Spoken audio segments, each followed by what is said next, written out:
In today's show, I'm going to be showing you one of the most comprehensive Amazon PPC guides that is out there on the market today. This is a free Amazon PPC masterclass that I've updated for 2024. And so you're in for a treat today because this is how you make Amazon PPC profitable while spending less time in it, even if you're not analytical or anything like that. So this free Amazon PPC masterclass that I'm going through today live is going to be better than any paid course out there. And so if you stick with me to the end, you're going to have an exact step-by-step action item guide in order to do that. And I know a lot of you guys out there are struggling with PPC. And so my goal with this entire video is to give you the strength in knowing that you know what you're doing finally after you do this. So that's why I wanted to give you this guide. So let's see what we're going to be going over today. 5 key strategies for Amazon PPC success, some easy steps for mastering keyword research, which is so critical. Then I'm going to show you the common Amazon PPC mistakes that people are making. We're going to then redefine your ACoS targets. And then finally, we're going to scale. We're going to show you how to scale and optimize your listings. Now, this is going to be a little bit different because what I'm going to be doing is I'm going to be popping between live like you are right now. And then I'm going to actually be jumping into some lesson videos. And so in between those videos, I'm going to be going live again in between to answer any questions that you have that come up during the videos. So please, please, please, put any questions that you have down in the comments down below. And if you'd like to join me live here in between videos, let me know. Put that in the comments below and I'll shoot you a link and then you can join me live on stage to ask any questions that you have live on this call. So with that being said, let's jump into the first lesson. The first thing is the 5 key strategies for success with Amazon PPC. All right, let's jump in. Before you get started with Amazon PPC, you need to understand 5 key strategies around Amazon PPC. You need to grasp these strategies. If you don't grasp these strategies, you'll never be successful with Amazon, only because Amazon PPC, anything in general, you need to rely on strategies. That's going to be your base, your foundation. When you understand the foundation of what you're building on, then everything else becomes a lot easier because you're understanding what you're doing instead of just, what was that again? I had to do that because of this. And instead of memorizing, understanding strategy and a foundation. So the number one strategy is never run out of stock. Amazon is a game of momentum. When you have high sales velocity with a high conversion rate, you're going to move up in the organic ranks. As soon as you run out of stock, then your organic rank plummets because sales velocity goes to 0. High sales velocity, high conversion rate, you're going to increase your organic rank. 0 sales velocity, your organic rank tanks and you have to build that much harder to bring it back up again. So make sure you're never running out of inventory and don't do your inventory management in spreadsheets. Spreadsheets are dead. I'm telling you right now that if you don't have an inventory management system, it will cost you thousands of dollars at the beginning of your journey and hundreds of thousands of dollars at the end of your journey. How do I know? Because it cost me probably close to $500,000 to $1 million. Number one, I lost $250,000 by stocking out of 4 of my 5 best sellers. And then number 2, I ordered too much inventory and had millions of dollars sitting on a shelf.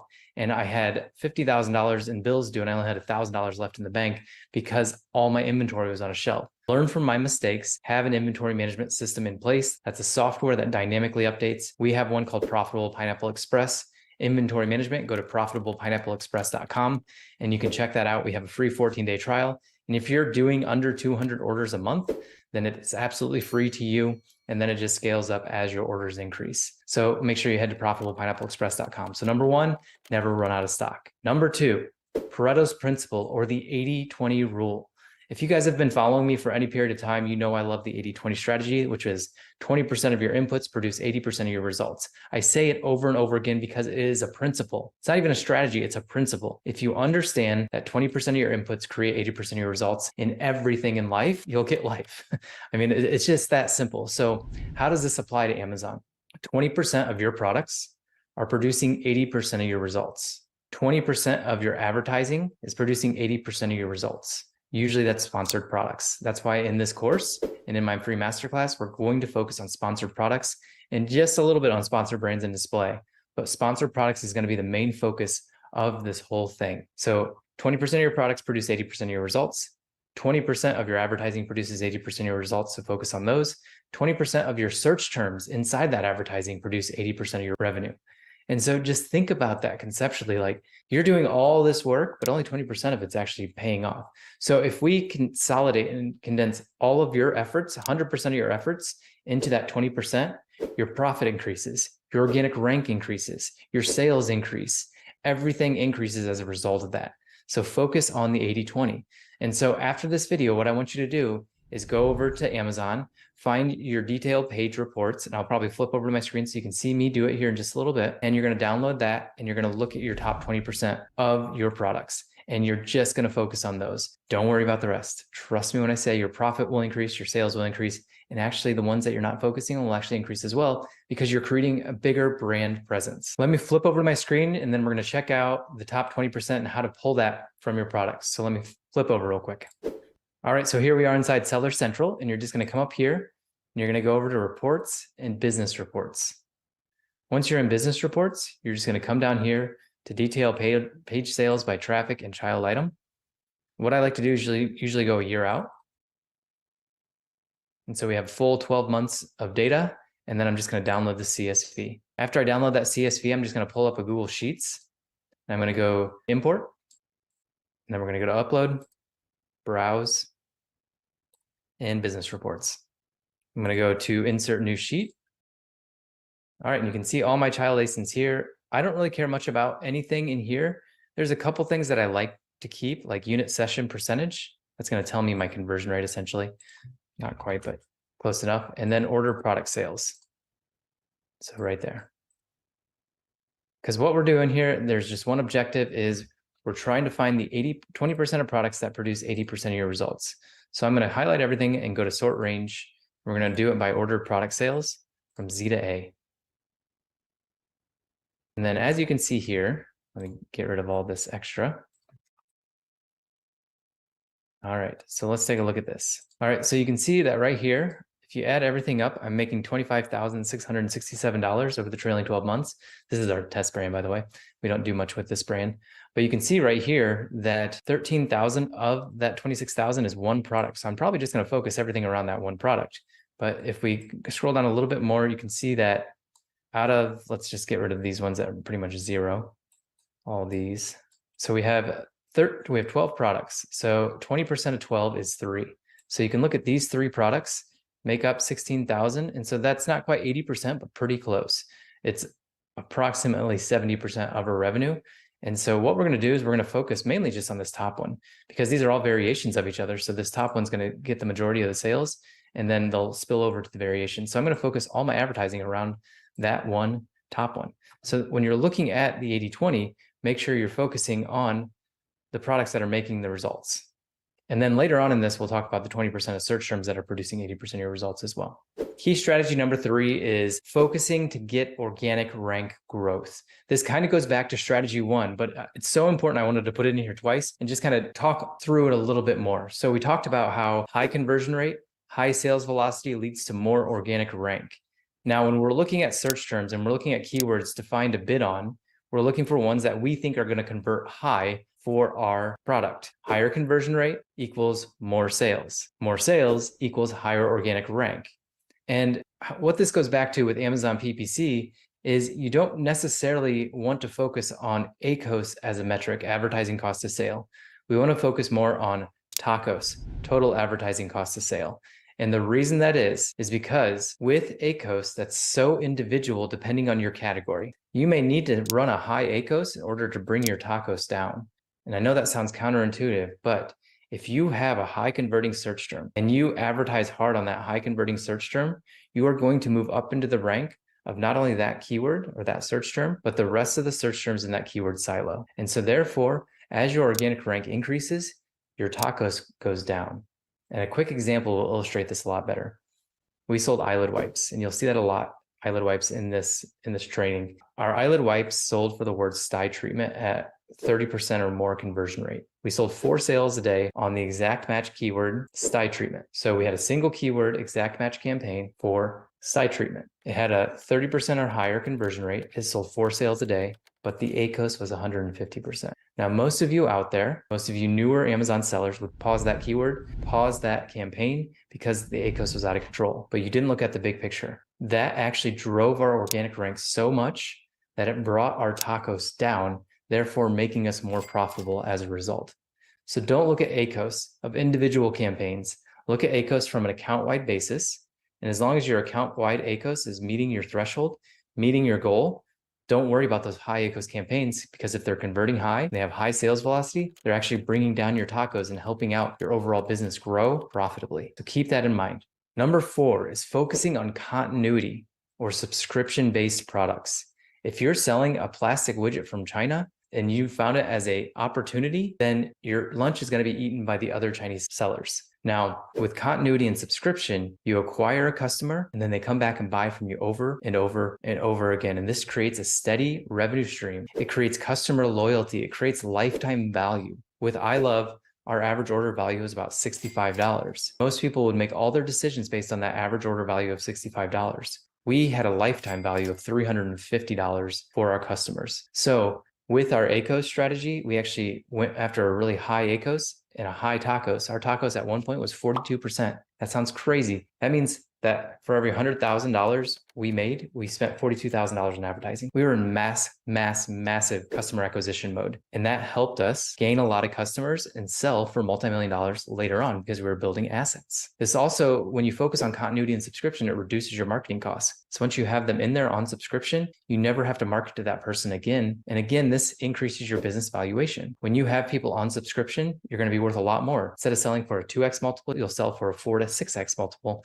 because you have that continuity in place. There's a reason software businesses have such a high valuation. So how do you do this with Amazon? Subscribe and save. So focus on subscribe and save. You can put a massive coupon on subscribe and save, 50% off your first subscribe and save order to get them on a subscription. But don't give that coupon on if they just buy one time. You can also do membership sites with content and courses. That's another way to do subscriptions. And then our agency is subscription. And so when you buy from our agency or when you hire our agency, you're on a subscription model. And so keep that in mind. Finally, number 5 is the illusion of product selection on Amazon. I kind of alluded to this in number 4, but if you've found and built your business on finding the right product that everybody teaches and they've taught since 2013, you're dead. You have about 12 to 18 months until that product will no longer make you any money. So you have to keep coming out with new products all the time, and you can't focus on what you have right now because it's going to be gone in a year and a half. When you focus on continuity and create a real business with loyal customers, you don't have to worry about that as much because they're going to get hooked on your product and come back more and more and more. Whereas if you focus on product selection, you're going to be dead in the water soon. You need to focus on people selection. You need to focus on serving a problem, real problem. Entrepreneurship is not focusing on finding the right product and selling it to people. Entrepreneurship is finding problems in the world and solving them for other people. And you will become more wealthy if you start focusing on helping other people versus finding the right product and gaming the Amazon system. So stop focusing on product selection, start focusing on people selection and building that audience. Make sure you serve that audience. Don't just worry about getting the audience, but serve them without anything expected in return. Your action items for this video is to never, ever run out of stock. Amazon's algorithm focuses on 2 things, sales velocity and high conversion rate. When you have those 2 things, you go up in the organic rank. The problem is when you stock out, you go to 0 in sales velocity and your organic rank is going to tank.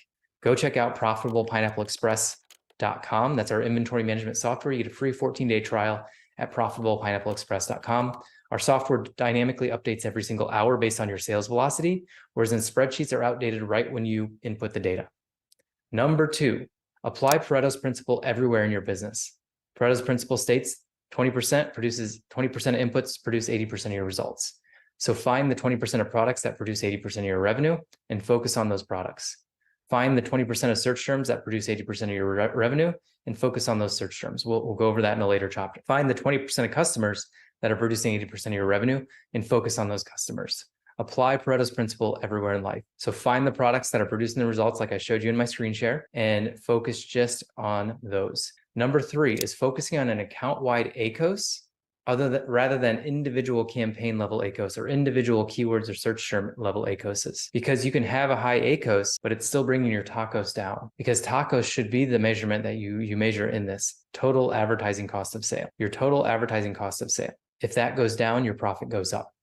And so you may have individual campaigns that have a high ACoS, but let those run because they're contributing to high conversion rates and high sales velocity. Number 4 is focusing on subscription models. You have to come out with consumables. It's going to bring your lifetime value of your customer up. It's going to give your valuation of your company. It's going to be a higher valuation as a result of consumables and subscription. So focus on continuity and subscription. Number 5, shift from focusing on product selection to problem solving. Be an entrepreneur. Solve a problem in the world. Stop finding opportunities. You can be an opportunist, which is a product selector, or you can be a real entrepreneur and focus on solving a real problem. If you enjoyed this video, please share it with someone that you think might benefit from it. You're watching this, so I'm guessing you know other Amazon sellers, so please share this with them, and we can make this world a better place by teaching people the fundamentals of what to focus on with Amazon. This was the first video in our free Amazon PPC Masterclass. And if you haven't joined us for our free PPC Masterclass, just head to profitablepineapple.com and you can sign up for our free PPC Masterclass. When I say free, I mean free. It's better than any paid courses out there, and there's no strings attached. We do have a paid agency that you can join later on, but I'm going to give you everything that we do in our agency in this course. So I hope you join us today at profitablepineapple.com. All right, so that was just the introduction. That was just kind of setting the foundation for the strategy moving forward and what you're going to learn in this PPC Masterclass. Now we're going to get into the nitty gritty. We're going to get into the tactics. I'm going to show you, you're going to look over my shoulder as we're going to do keyword research, and then we're going to do a search term report and show you all that. But the first thing we're going to do next, or the next thing we're going to do, is go over chapter 1, which is keyword research. And keywords are so crucial when it comes to Amazon PPC. And you're going to hear the same principles and strategies over and over again as we go through all these videos. And as I jump back on here live, and you're going to hear things over and over and over again. I just did that over and over again to emphasize the fact that if you hear something, it's so important. And so I'm going to do one of those things right now. You heard it in the introduction. Now I'm going to talk about it here. And that is keyword research and how important it is and the reason it is so important. Because when you find high converting keywords, this leads to an increase in organic rank when you focus on those high converting keywords, which will then decrease your tacos, which will then increase your profitability. Now, you may not get that conceptually right now, but you will by the time all these videos have been played, because you're going to hear it over and over again. And how you find high converting keywords is you focus on keywords that have a higher buying intent. And that is what we're going to be jumping into in the next section, which is all about keyword research. So let's jump into the next section about keyword research. This is the most important piece to Amazon and Amazon selling is keyword research. Now, a lot of people don't like to do keyword research, and this is probably the most important thing that you can do for Amazon. Yes, I've said that twice already because it is that important. But before I get into showing you how I actually do keyword research, I'm going to flip it over to my screen and actually show you how I do Amazon keyword research and how I categorize it. I want to go over some basic principles of keyword research first. Now, the key thing is to know Amazon's algorithm. For keywords, search terms, whatever you want to call them, Amazon is an algorithm that wants two things. They want high conversion rate and they want sales velocity. Sales. That's essentially what they want. They want sales that convert at a high rate. And so if you can have a product listing page that has a high conversion rate and makes a lot of sales, then you will shoot up in the organic ranking because Amazon wants sales. That's all they want. They're a shopping center. They want to show people what is relevant for what they're searching for. So when you're looking at keywords, you want to focus them around high converting keywords. High converting keywords that have a moderate amount of search volume. You don't have to go after the top search volume ones at the beginning. You want to go after the middle ones first, ones that people aren't going after. And I'm going to show you how to find those search terms today and those keywords today where nobody's going after them, where they might not be in anybody's title. The cost per click might be a little lower. And we're going to use a tool called Keywords on Fire for that. And it's a really cool tool. I'm going to show you how to download it and look at the data and everything in just a little bit. But I want you to understand Amazon wants high converting keywords, high conversion rate, lots of sales. That is what they want. Now, here's the thing. When you find these ones that don't have high search volume, but they have kind of that middle of the road search volume, when you start to sell for those, what Amazon will do is it will start to rank you for all the words in the keyword silo. So I'll give you an example here real quick. Sty treatment. We sold eyelid wipes and we ranked really high for sty treatment. Well, since we converted at north of 30% for sty treatment. And we sold about 4 sales a day on that specific search term. We got increase in rank for sty treatment, of course, but every word that had sty in it, because Amazon knows what keywords are related. And so you're going to shoot up for that. And something else I want to go over before we jump into my screen share is the different types of keywords. There are 4 different types of keywords, and each one has different properties. So some have higher conversion rates, some have lower conversion rates. Some are going to cost more, some are going to cost less. So the first keyword I want to go over is your competitor keyword, because this is the easiest one to understand, is your competition. So these are keywords around what your competitors' brand names are. I never recommend going after these right at the beginning, especially, but it's even harder to go after them even when you're an established brand too, because when somebody's searching for a brand name, they're going to buy that brand most likely, and you have to try to convince them why your brand is better, even though they've been using this brand for years. So those are going to be the most expensive and usually the lowest converting is your competitor brand names. Now, the next one down the list is a browse keyword. And then the next one down is shopping. And I want to go all the way down to the bottom right now is your brand name. When you put keywords in around your brand name, those are going to be the best converting keywords. And I'm going to go over this a little bit later when I'm actually showing you how to do this. But brand name is going to be your highest converting and your cheapest cost per click. So we have the most expensive at the top, your competitor brand names. We got our cheapest clicks, highest converting at the bottom. That's your brand name.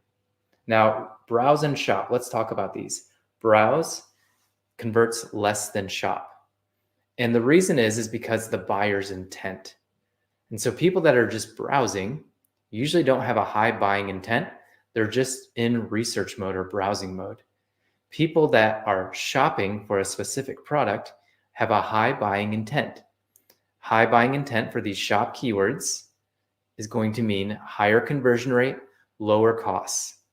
Whereas if they're just browsing, it's going to cost more and it's going to be lower converting. Therefore, those search terms, you may want to go after them later, but not now. You want to go after shop keywords. Shop keywords, again, are ones that have high buying intent. An example explains this best. If I sold eyelid wipes, people, when they search in eyelid wipes, they have a high buying intent for buying eyelid wipes. That's what they're searching for. But we also rank for terms like blepharitis and sty treatment and dry eye. And so when somebody types in dry eye treatment, that's a browse-based keyword. They don't know what they're looking for specifically in the product. They just know they want something for dry eye treatment. And so that's a browse-based keyword. Another example, let's go to the mall. And let's say you're a salesman at a mall. Somebody walks in and you say, hey, how can I help you today? And they said, oh, I'm just browsing. Buyer intent is very low with that shopper. And that's because they're just browsing. Now, woman number 2 or man number 2 walks into the store and you say, hey, how can I help you? I'm looking for a pair of black shoes in size 13. High buying intent. That person is going to convert more than the person that's just browsing. So who would you focus on? You'd focus on the person with the high buying intent. And we're going to do that same thing with keywords. We're going to focus on the keywords that have high buying intent, not the ones that are browsing. This is especially important when you're launching a product. When you're launching a product, you have to have high converting keywords. If you don't have high converting keywords, then Amazon will not rank you organically. High conversion rate, sales velocity. Those are the 2 things you want. All right. Enough of the principles and enough of the background. If you guys have any questions on that after this video or during this video, put them in the comments below. Let me switch over to my screen and I'm going to show you exactly how I do keyword research with Keywords on Fire. I'm going to go over that browse, shop, brand, competitor categories as well. So let me switch over to my screen and we'll go into that. Inside ZonGuru, this is what I use for keyword analysis. You can use whatever tool you like best. I'm just going to show you how I do keyword analysis with ZonGuru, and then I'm going to show you how we create those campaigns in the back end in Campaign Manager. So let's jump in. So our example has been eyelid wipes. And so what I'm going to do is name that session, this session name eyelid wipes. and I'm going to go to add products by phrases. You should have a general idea of what your best selling keyword is or search term, only because you pick the product. And so if you pick the product, it's got probably a base seed keyword around it. Ours is eyelid wipes. It can be sunglasses. It can be eye cream. It can be face wash. It can be any of those, rubber spatula. And so what I'm going to do is search phrase. So I'm going to click that, put eyelid wipes into here. Then I'm going to click search. All right, so the results have pulled up. And now what we're going to do is we're just going to select every product that applies to ours. It looks like all of these do. So I'm just going to select, you can select up to 25 of them. And as long as they're relevant, here's our product right here. And I'm just going to keep going. I like to get as much data as possible. So I'm going to keep going. And I'm going to select all 25 because we can. More data, the better. And there we got 25. So now we're going to click add products. You can see it's going to fill in all these ASINs. We're then going to name our session eyelid wipes, run keyword analysis. This will take close to about 10 to 20 minutes, depending on how much data you're bringing in. All right, so our data has pulled up here. And you can see a couple different things here. You can see the keyword value. And so what this is just an estimated combined monthly revenue. Our ZG score is just how relevant that keyword is for this search for eyelid wipes. You can see the search volume right here as well. And then you can see some other metrics here like PPC bid, ratings, things like that. What I like to do is come up here to the gear icon and then hit export to CSV. And it's going to export it. And then I like to go to a Google Sheet and I like to import it. So I will go to File, Import, and then Upload. Once we go to Browse, we can then pull that into here. Then what I like to do is just eliminate some of these things. Like you can eliminate some of this stuff like currency because it's all in the same currency. I like search volume. These two, I don't care as much unless you're launching. This is telling you how many you need to give away essentially in order per day in order to get to the top of page one or get close to the top of page one. This talks about the units sold on that and average ratings and price. For this video, I'm not going to use any of those, so I'm just going to delete them. This tells you how many keyword titles are broadly matched in the title for that particular keyword. So eyelid wipes, 88% of page one has eyelid wipes in the title. 16% has ACoS lid scrubs. That's a trademark term. So that's probably the people that actually sell that. Same thing with Optase and Clearadex. 4% have those in the title. Most likely the brand names that associated with those. Eye wipes, only 52% of the title are in the title. And so that's an opportunity. Only half the listings on page one have eye wipes in the title. That might be an opportunity for you to come in and seal that. So we'll go over that here in just a little bit. I like to keep that and maybe keep the exact match title in the PPC bid. I'm going to get rid of these three. And then I don't care the organic rank of all these other ones, but I do want to keep the organic rank for my product. So I highlighted it right there. And this is a lot of data. So don't get mixed up in the data. Just know that you can use each data piece and you can go as deep as you want, but you don't have to go incredibly deep. So now what I like to do is sort it by search volume, which is this category or this column right here. So I'm going to highlight everything, sort range by search volume. Go Z to A. So the highest ones first. And what I'm looking for here is just things that I can put into my negative phrase, things I can put into my negative exact to help with that. So coconut oil, those are two things I do not have in my product. And so what I'm going to do here is I'm going to create a separate sheet here. I'm going to call this negative list. So we're going to make negative phrase. Like I discussed before, a negative phrase is essentially a term that you don't want to rank for at all. And the example I gave before was I sell an eye cream. I don't want to rank for hand, foot, body. So if somebody's searching for body cream, I don't want to show up for that. So that's a negative phrase. I want body to be in there because I don't want to show up for that. So in this example, coconut. Coconut has nothing to do with my product. And so I want to make sure I do not show up for coconut. So that's that word right there. So I'm just going to delete it now. Tea tree oil. We're not tea tree oil. We're not argan oil. And so those two things I'm going to put into negative exact because our product does have tea tree oil in it, but it is not tea tree oil. And so we want to make sure Amazon specifies that because it's eyelid wipes with tea tree oil and it might show up for tea tree oil exact. I don't want to show up because people that are typing in tea tree oil exact are looking for tea tree oil, not what I have. And so those two keywords are out as well. Sty treatment, this is a browse-based keyword. And so I'm just going to colors are arbitrary. I'm just going to color this one purple. So purple is browse, and that's a browse-based keyword. I'm just going to put that in there so you can see it. A browse-based keyword is going to be a little more expensive. You can see a 371 PPC bid, and the conversion rate is going to be lower as a result. Now, nobody should have this in their title, because if they say they are a STI treatment, that means that they have an FDA claim, because they're claiming they treat a disease. You can't do that. So ACoSoft is a competitor, so I'm going to make that yellow, and yellow is competition. Brooder, competitor, competition. You don't have to put that in there. I'm just putting it in there just so you can kind of see what my color references are. ACoSoft, competition. Brooder, ACoSoft, allergy, competition. Allergy is a browse keyword. Somebody that's searching for allergy doesn't know what they're looking for yet, so that's a browse keyword. Eyelid wipes. Here's our first shop keyword. So a shop keyword being that people that are looking for eyelid wipes are looking to buy eyelid wipes. So they're shopping for that particular keyword and product. So we're going to do that. Now I'm going to go through this, and I'm going to do probably the top 50 here, and then we'll jump in a little bit ahead. All right, now we have narrowed it down to our top 150 keywords that we got in that search result. And you can see we're down to about 148. And now what you can see is that I have them categorized into 4 different categories. Purple being browse keywords, meaning they're browsing for something, they don't know exactly what they want. Blue being eyelid wipes or eye wipes, being very specific. These are shop-based keywords. They're specifically shopping for a particular product. They know exactly what they want. Yellow being competition. I don't like to go after competitors' keywords because they're expensive and you're going to have a lower conversion rate, especially when you're launching, but even when you're scaling. If you want to increase your organic rank, you need to go after search terms that have a high conversion rate potential, or they already have proven to you that they have a high conversion rate. So make sure you keep that in mind when you're launching. Don't go after your competition. I actually like to put our competition into our negative phrase because it can save you a significant amount of money. So let's do that real quick. So we got Avanova right here, that's a competitor. We got Blefadex right here, that's a competitor. And when you put these in phrase, it will pretty much eliminate all 3 of these. So we'll get rid of those. And then we'll get rid of this Avanova one too.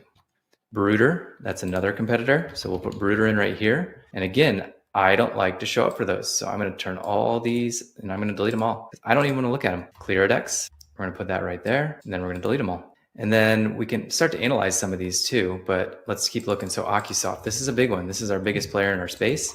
So we're going to delete that one.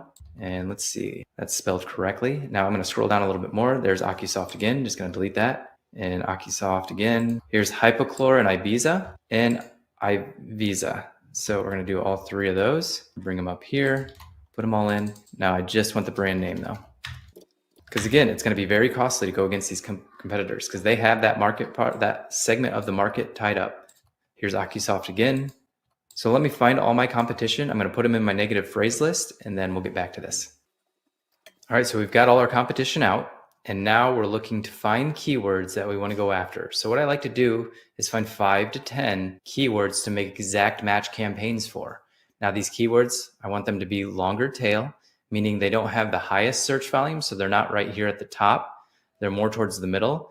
And there's huge opportunity, meaning that there may not be that keyword in the title as much on this page 1. And then we're not showing up for it maybe organically. So we need to fix that as well. So let's go through that. So we're looking for blue keywords. And so these ones with the higher search volume, you want these blue ones, of course, to be in your title. That way you index for them and you show up higher in the search results for those. But that may not necessarily mean we want to advertise for them. We will later on, but at the beginning, we may not want to because we want to look for high converting keywords that we can nail. So here's a good example.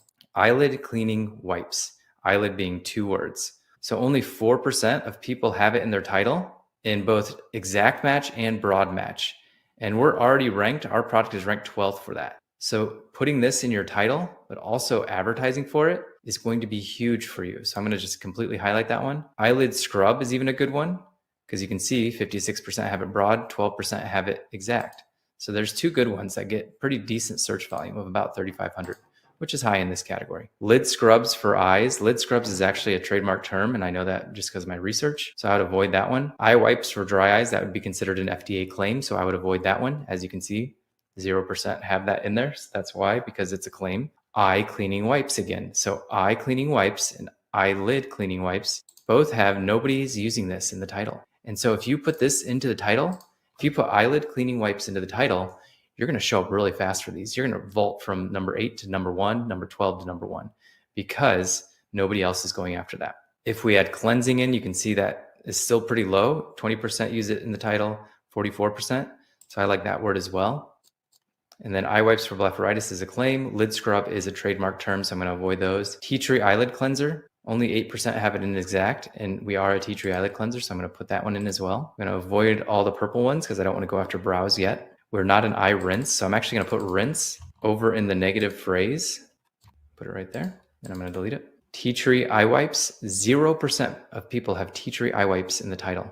You can see we're already ranked number 3 for that. And then let's say we said tea tree eye wipes for people. 0% have those in the title. We could rank high for those very quickly. It may sound a little funny, but that's what people are searching for. You can see 3,000 searches a month if you put tea tree eye wipes for people in the category. And then tea tree wipes right here. This would cover the broad. You can see that a lot of people have broad, but nobody has it exact yet. Baby eye wipes, that's an opportunity to come out with baby eye wipes because there's not many people that have it. Let's see, how many do we have so far? We have 1, 2, 3, 4, 5, 6, 7. And if you have more budget, go for 10. So let's find a couple more. Eye cleaner wipes. Nobody has it in their title. Pretty high PPC bid. A little bit of search volume, so we'll add that one too. Tea tree eyelid wipes, 581. You can see a lot of people have it in their title. Tea tree eyelid cleansing wipes. That's a long tail. Let's do that one too. So you kind of get the idea. We're looking for high search volume. 813 is okay still. I mean, that's still 30 people a day looking for that. And if you have a high conversion rate, you're going to move up in all of these keywords in this category. But we'll start at the top. And so what I'm going to do is just show you how to make an exact match campaign. I like to go after exact match first, especially when I'm launching, because again, high conversion. You want high conversion and high volume keywords, which will then drive organic rank, which will then decrease your costs and increase your profits. So let me say that one more time. High volume, high converting keywords will increase your organic rank, which will then increase your profits. So just keep that in mind as you're doing this. That should be going in the back of your head at all times. So let's just do eyelid cleaning wipes. I'm a big fan of single keyword ad campaigns. So we're going to come in here to create campaign. We're going to hit continue. And this is going to be a sponsored product campaign. And then I'm going to do exact match. We're going to do the ASIN, then we're going to do the keyword. And this obviously is not, this is a dummy account. We're going to do manual targeting, select the ASIN that you're going after. And then we're going to do manual targeting. We're going to do keyword targeting. We're going to enter a list. I like to do exact single keyword ad campaigns, eyelid cleaning wipes, add keyword. What bid should you start out with? It will give you a suggested bid. You can see that's pretty high. Let's go back to our sheet here. You can see that's what it's pretty much showing for all these. So we may want to go after eye cleaning wipes just because it's a little lower. And if you find yourself in a highly competitive category, you may be paying a lot for clicks. And that's just how it goes if you want to make a name for yourself in that category. All right, so we put that in, and then we're going to scroll down here, and we're going to upload our negative list. So we're going to do this. Here's our phrase. And then we're going to do our exact. And then we're going to go down here, dynamic bid down only. You can name the campaign. I thought that's what I did up above, but I might have just named the ad group up above. Yeah, there you go. Come all the way down here. If you have portfolios, you can put it in your portfolio. Start date, daily budget, just start low. $25 is good, 10's good.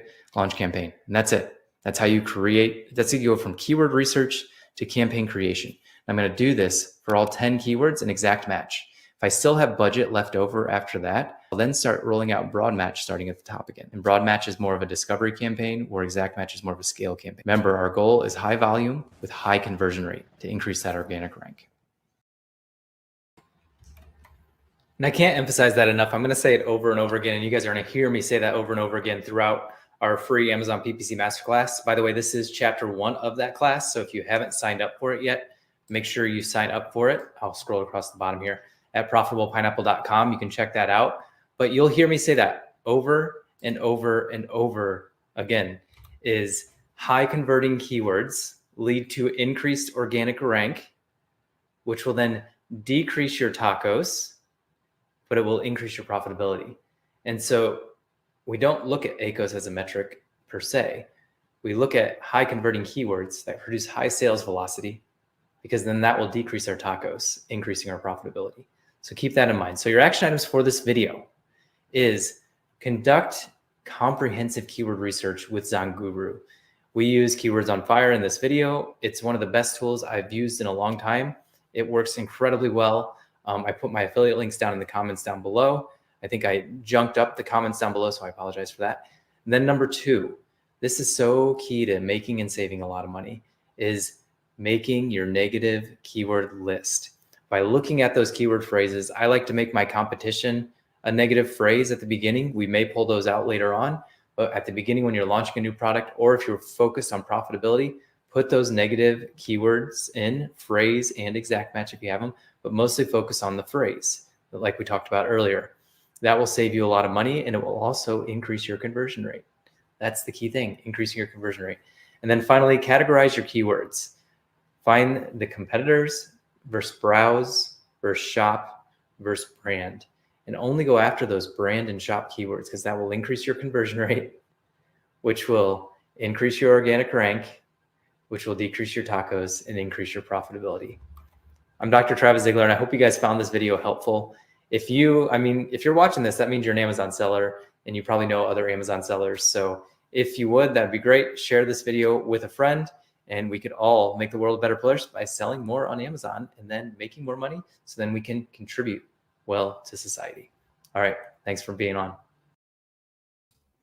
All right, so that was chapter 1, which is keyword research, and I can't emphasize the importance of keyword research. You guys heard me say it over and over again in that video. And again, how this is going is I am going live, like I'm live right here, between these videos. And so if you guys have questions or comments, please put them down below, and I'd be happy to answer them in between the live video segments. Now, the next part is going over your listing optimization. We've talked about how you need to be going after only high converting keywords, because if you go after a higher conversion rate, Amazon wants two things. They want high conversion rate and they want sales velocity. So if you have a high conversion rate, you're going to be shown more, but you can't just go after high converting keywords and expect them to convert at a high rate if your listing sucks. And so in chapter 2 of the Amazon PPC Masterclass, we're going to be going over listing optimization, and I'm bringing in Tony for that one. So without further ado, let's just jump right in to chapter 2, which is all about listing optimization.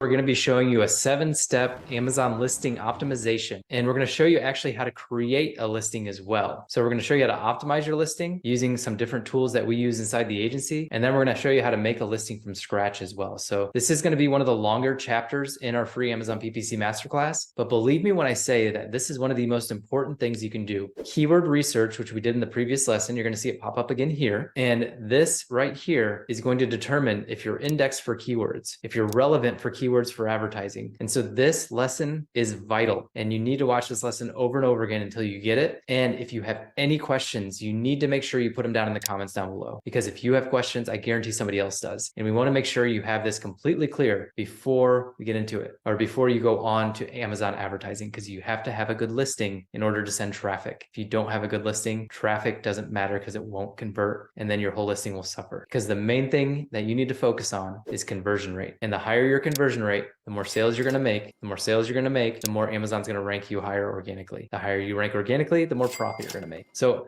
I'm beating this point home for a reason, because it's that important. Now, I'm bringing in Tony. He's one of our top account managers here inside the agency and one of our top marketing analysts in the agency. His expertise is in everything Amazon PPC and listing optimization, but also with Google Ads. So he pretty much knows everything in our agency. He's been with me for about 2 years at the time of this recording. So excited to bring him on, and he's going to go over the 7-step Amazon listing optimization. Tony, take it away. Thanks, Travis. So in this part of the video, I'm going to show you guys how to utilize Listing Optimizer through ZonGuru. As you know, the foundation of everything Amazon is your listing. And with ZonGuru, we can actually put ourselves against competitors and see where we stack up in terms of search terms and keyword opportunities. And that can actually take us to the next level in terms of advertising, in terms of organic ranking, and so on. So that being said, let's just dive right into it. What I'm going to do is I'm going to show you how to do it manually, and then I'll show you how to utilize ChatGPT, which is essentially embedded in ZonGuru, to create a listing from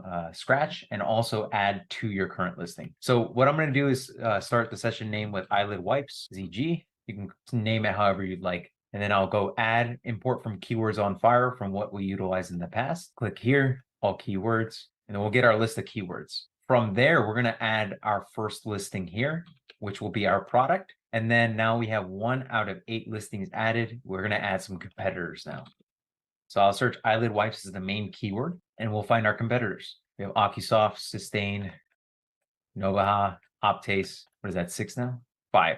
I can't count today. ClearDeck 6. Let's go a little bit further down. And you can add whoever you like, but adding the main ones that I know. 7, one more. Let me viz. 8. Perfect. Once I hit finish, we're actually going to see our optimization score in action. So we said we know where we're stacking up here, and we have our competitors here. You'll see our competitors are well optimized in terms of search volume and combined revenue overall. So what I'm going to do is actually look at them for examples. You'll see how they write their copy, and you can kind of explore and see any opportunities that you're not adding to your listing from there. One thing that's really important, guys, and please understand this, be careful with putting competitor names in your listings, in addition to putting anything that's not allowed in advertising. Any type of structure function claim, you got to be careful with that. Amazon will take your listing down, no questions asked, and then you could potentially get in big trouble for having branded keywords on the back end. I've seen some things happen with like lawsuits and things like that, so you really want to be careful with that. Make sure you're well informed about your space, and I can tell you from personal experience, I've seen especially in the supplement space, a lot of supplement companies do brands on the back end. They're just waiting to get in trouble. I don't know why they're doing it. They're going to get sued. It is what it is. Play the more ethical route so that you don't get in big trouble in the long term and not have to deal with any issues on the back end or anything that basically takes you away from selling on Amazon.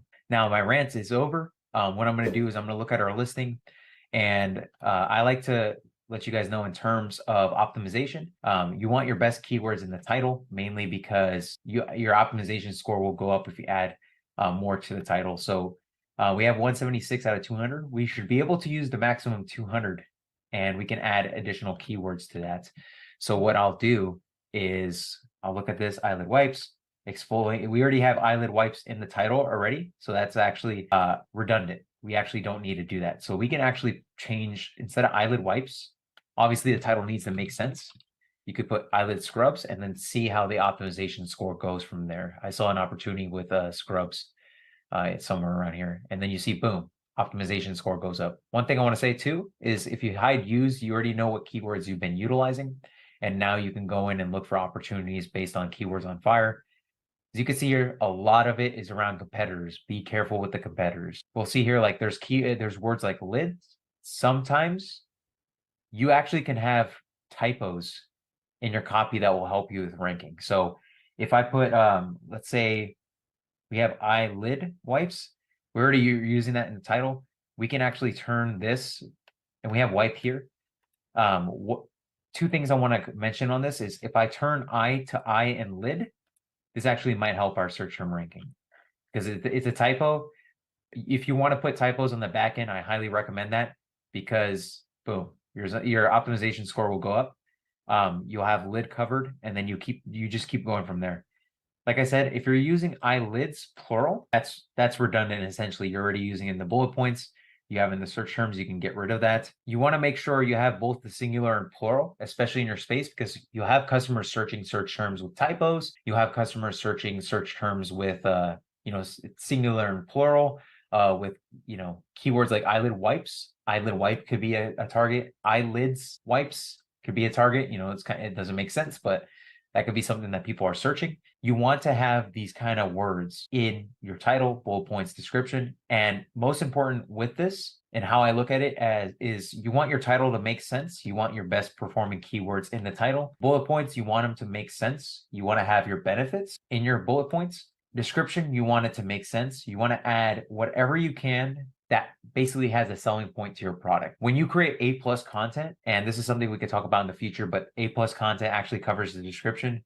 Just be aware, you can actually still put keywords in your description on the back end to essentially help with your optimization score. So like here, you have 2,000 characters. The sky's the limit here. You have opportunity to add more to it. And then your search terms, you have your bytes. If anything does not make sense, like I said, typos, Spanish keywords, things like that, you can actually add them to the search terms on the back end, which will help with optimization as well. Now we have Mediviz here. The brand is Mediviz. You can actually get rid of that because it's essentially redundant. You already have it in the title. Optimization score won't be affected by that. So as you can see here, you'll see keywords like plus, and you'll see keywords like hygienic. If it's like plus, there's like search term volume. If it makes sense, you can add it. Hygienic, obviously, we got to add that. Hypoallergenic, you can add. Not quite 100% sure on allergy, but make sure, if I make this mistake, make sure that you don't do the same mistake I did, but just make sure in your space that you can't say certain words, and then you see optimization score goes up. Now I could spend a lot of time on this. We can add cleanser and things like that, but what I'm going to do is I'm going to go in and update title, bullet points, etc. And then I'll show you how to create a listing from scratch using ZonGuru. So we'll hit AI generate, brand name is Mediviz. And then what we'll do is probably grab the title here.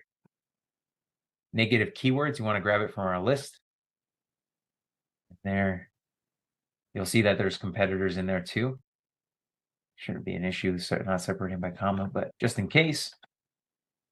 And then what this will do is when we have our negative phrase, this will actually get rid of that in our copy. But still, you want to be careful that you're not essentially putting things that should not be in your title. Regardless, this will not help you get away with the structure function claims, branded names on the back end. You really want to look at your title because even though we use ChatGPT, remember ChatGPT is not perfect. We'll do professional.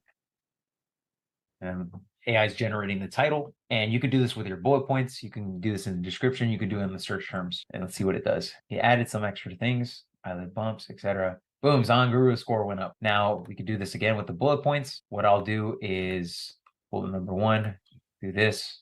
A field must be less than 200. Okay, let's see here. Stop it here and see. Let's see what it does. This is the fun part with AI is when they take everything from keywords on fire, they're like, all right, let's look for opportunities. We're going to add more to this and then see what happens. Dang, I filled it up a lot. Let's see where it goes. Keeps going up.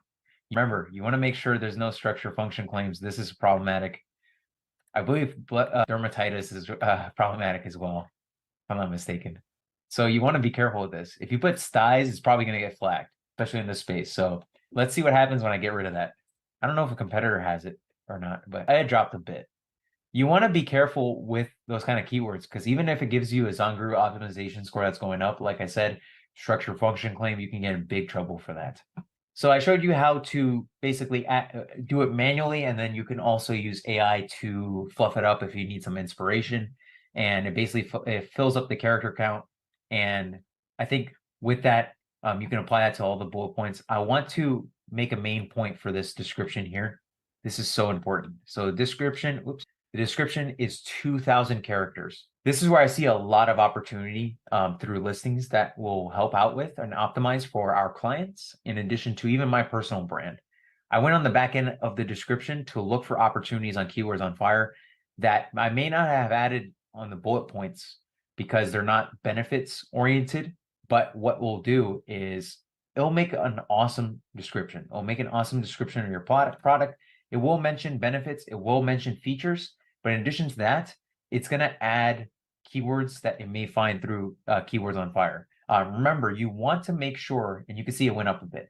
You want to make sure that they're not using unethical keywords. You're not using keywords that are, branded, structure function claim, etc.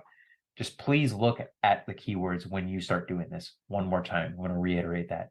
Look at your keywords, make sure there's no brands, make sure there's no structure function claims. Just do it ethically and be careful. Be careful with style. You'll probably be better off with, and that caught my eye. You'll be editing things like that. Make sure your butt is covered. And then from there you have it. Now, what I'm going to do is I'm actually going to remove one of these listings.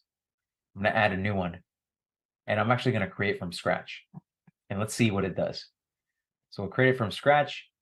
Add blank listing. We'll say, I want to make some cool name for Tony Store eyelid wipes. It's terrible. We're going to use it as an example. Add listing Tony Store eyelid wipes. We're going to hit finish. Now you can publish on Amazon, guys. There's a publish on Amazon button. I prefer to manually do it on Amazon. I just don't, just from personal experience, that's what I do when I edit this. But we got Tony Store eyelid wipes, AI generate. What I'm going to do is have the AI generate the entire thing. We'll put Tony Store. Sounds so weird. And then product description, we'll put eyelid wipes, 30 count. And then negative keywords, we'll put competitors. Whoops. Put the competitors here. I don't think the commas matter. We'll try it out and see what happens. ZonGuru's loading. We're gonna be more witty. No, we're gonna be funny. See what it does for us. So it's gonna look at keywords on fire here, and it's gonna create. I just hate the Tony Store name. It's so goofy now. I guess this is gonna be on YouTube. It's kind of funny. Looking back at this, I'll probably be like, yikes, I can't believe I did that. But we got the bullet points coming up. We got description, search terms, and then we'll see what happens. You gotta have fun, guys. You gotta have fun. I mean, working with Profitable Pineapple, it's all fun here. It's all fun. It's all wins. We like to see our clients win. We like to have fun. You're not gonna see Tony Store in real life. We're a little bit more professional than that. But you can see here, essentially, let's see. Ooh, good optimization score right from the get. So Tony Store's eyelid wipes, funny, refreshing eye care for dry eyes and blepharitis, 30 count, easy to use. It could be kind of funny, I guess. Welcome to Tony Store reprioritizes with a dash of humor. It just created a brand for me. Eyelid wipes with a dash of humor. You have itchy. These wipes are the superheroes of eye care. See how Zon Guru and ChatGPT can be very fun.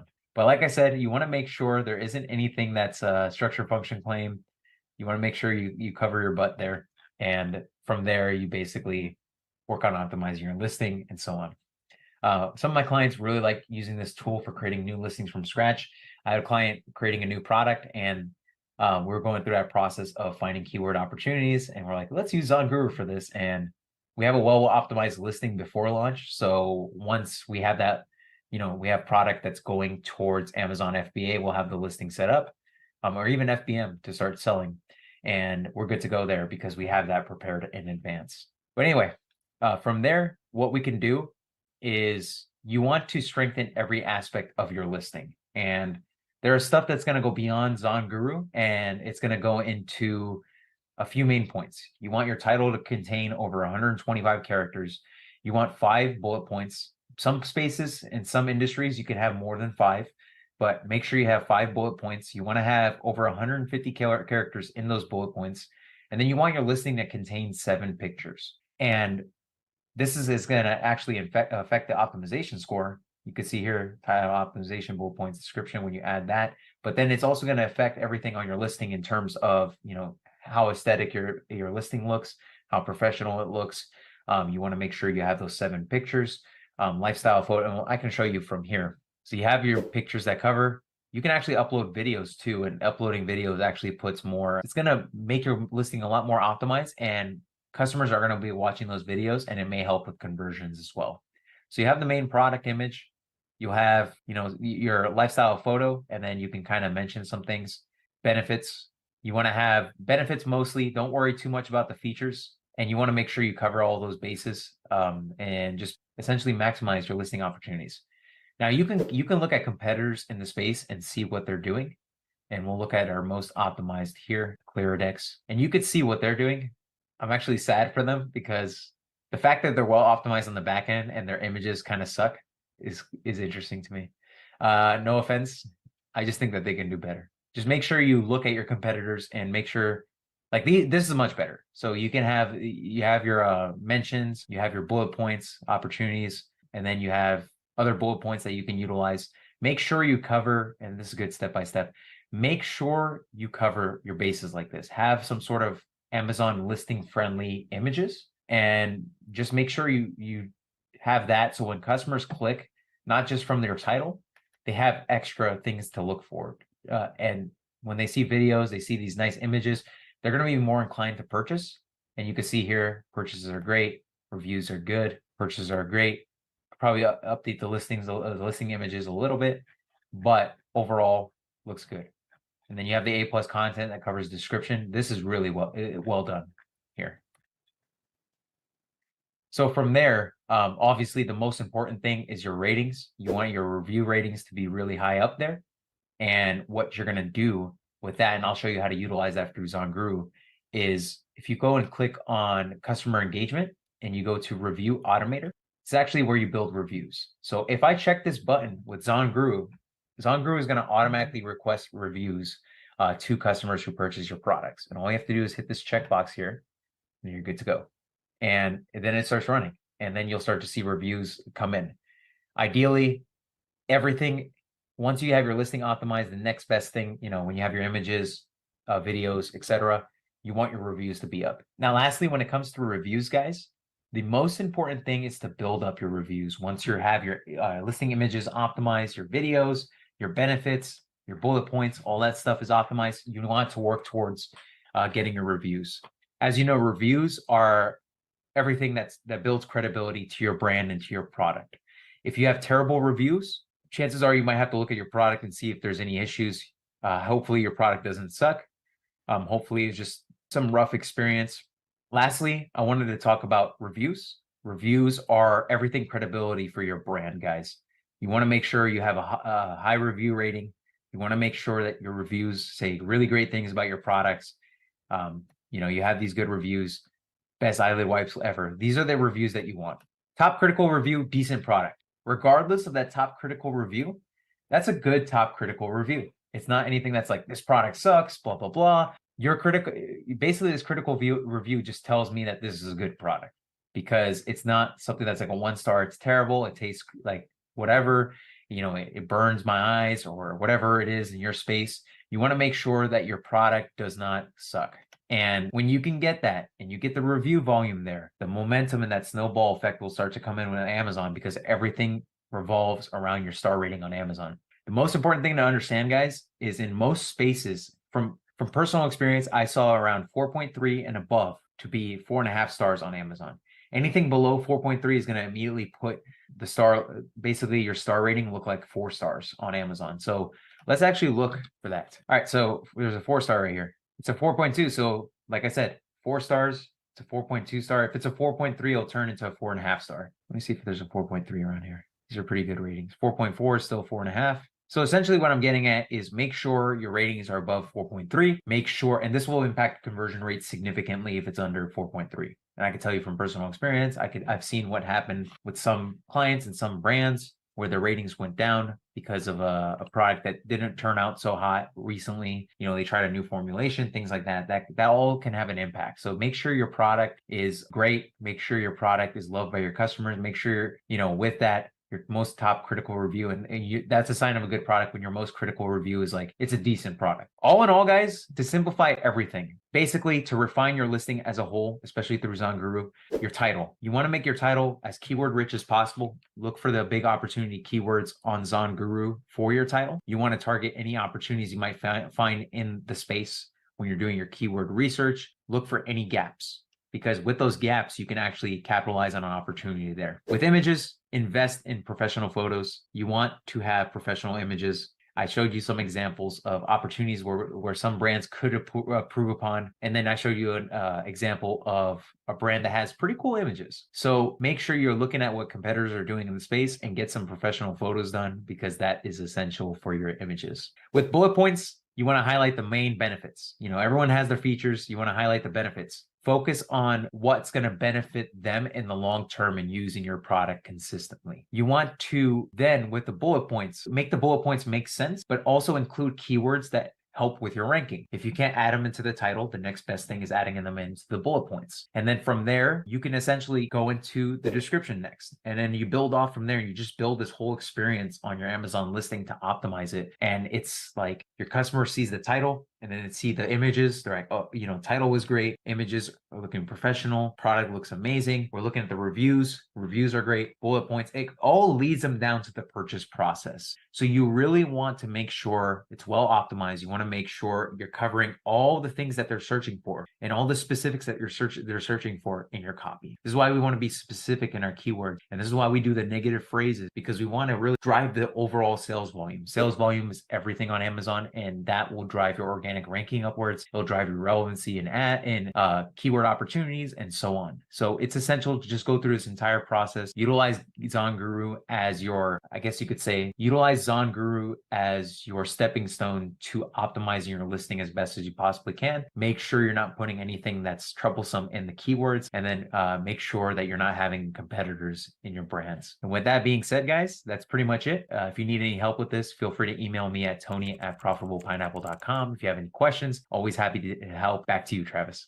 All right, to summarize the 7 steps for Amazon listing optimization. Step number 1, doing your keyword research. Keyword research, like I said, is the most vital role. I'm going to repeat it over and over again. You guys are going to get sick of me hearing it in this course, because you're only on chapter 2, and you're going to hear me say over and over again, go after keywords, go after keywords that have a high conversion, because high conversion leads to higher organic rank, which leads to higher sales velocity, which means better organic rank, which means more sales, which means more profit. And so you want to focus on keywords that are going to convert for your listing. So keyword research is the most important thing. And we showed you how to do that on Keywords on Fire in this video and in the previous video. That's how important it is. I wanted to show you how I did it, and then I wanted to show you how Tony did it.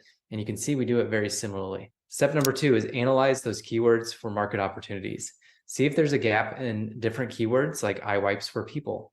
Nobody's putting that in their listing. It sounds weird, but it gets searched all the time. And so take advantage of that, because when you get pushed up and have that exactly in your title, it's going to push you up in the whole keyword silo for eyelid wipes. Now, step 3, utilize Listing Optimizer by ZonGuru. There's so much opportunity there to analyze all of your listing. And so that brings us to step 4, which is compare your listing to your competitors inside Listing Optimizer. And so check your title, your bullets, your description, your ratings, your reviews, and you can see where your listing falls short compared to other people. Step 5 is the strength of those titles, bullets, backend search terms, and your ratings and reviews. So we're going to look at the keyword side of things, and then we're going to look at the actual strength of your bullets and titles and everything. Step number 6 is building up those reviews. Make sure that you have an automated review requester on. ZonGuru has that built in. You saw Tony switch it on. It was that simple. That is really how simple it is. Step number 7, final step, is use Listing Optimizer to make data-driven changes. So the keyword research you did, add those into the title, add those into the bullets, use the AI inside Listing Optimizer to really help you, but don't let that be the end all be all. Avoid competitors in your listing, even in the back end. That is the #1 cause for lawsuits on Amazon.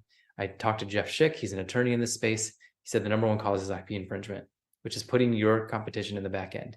And there are tools now that we can scrape that.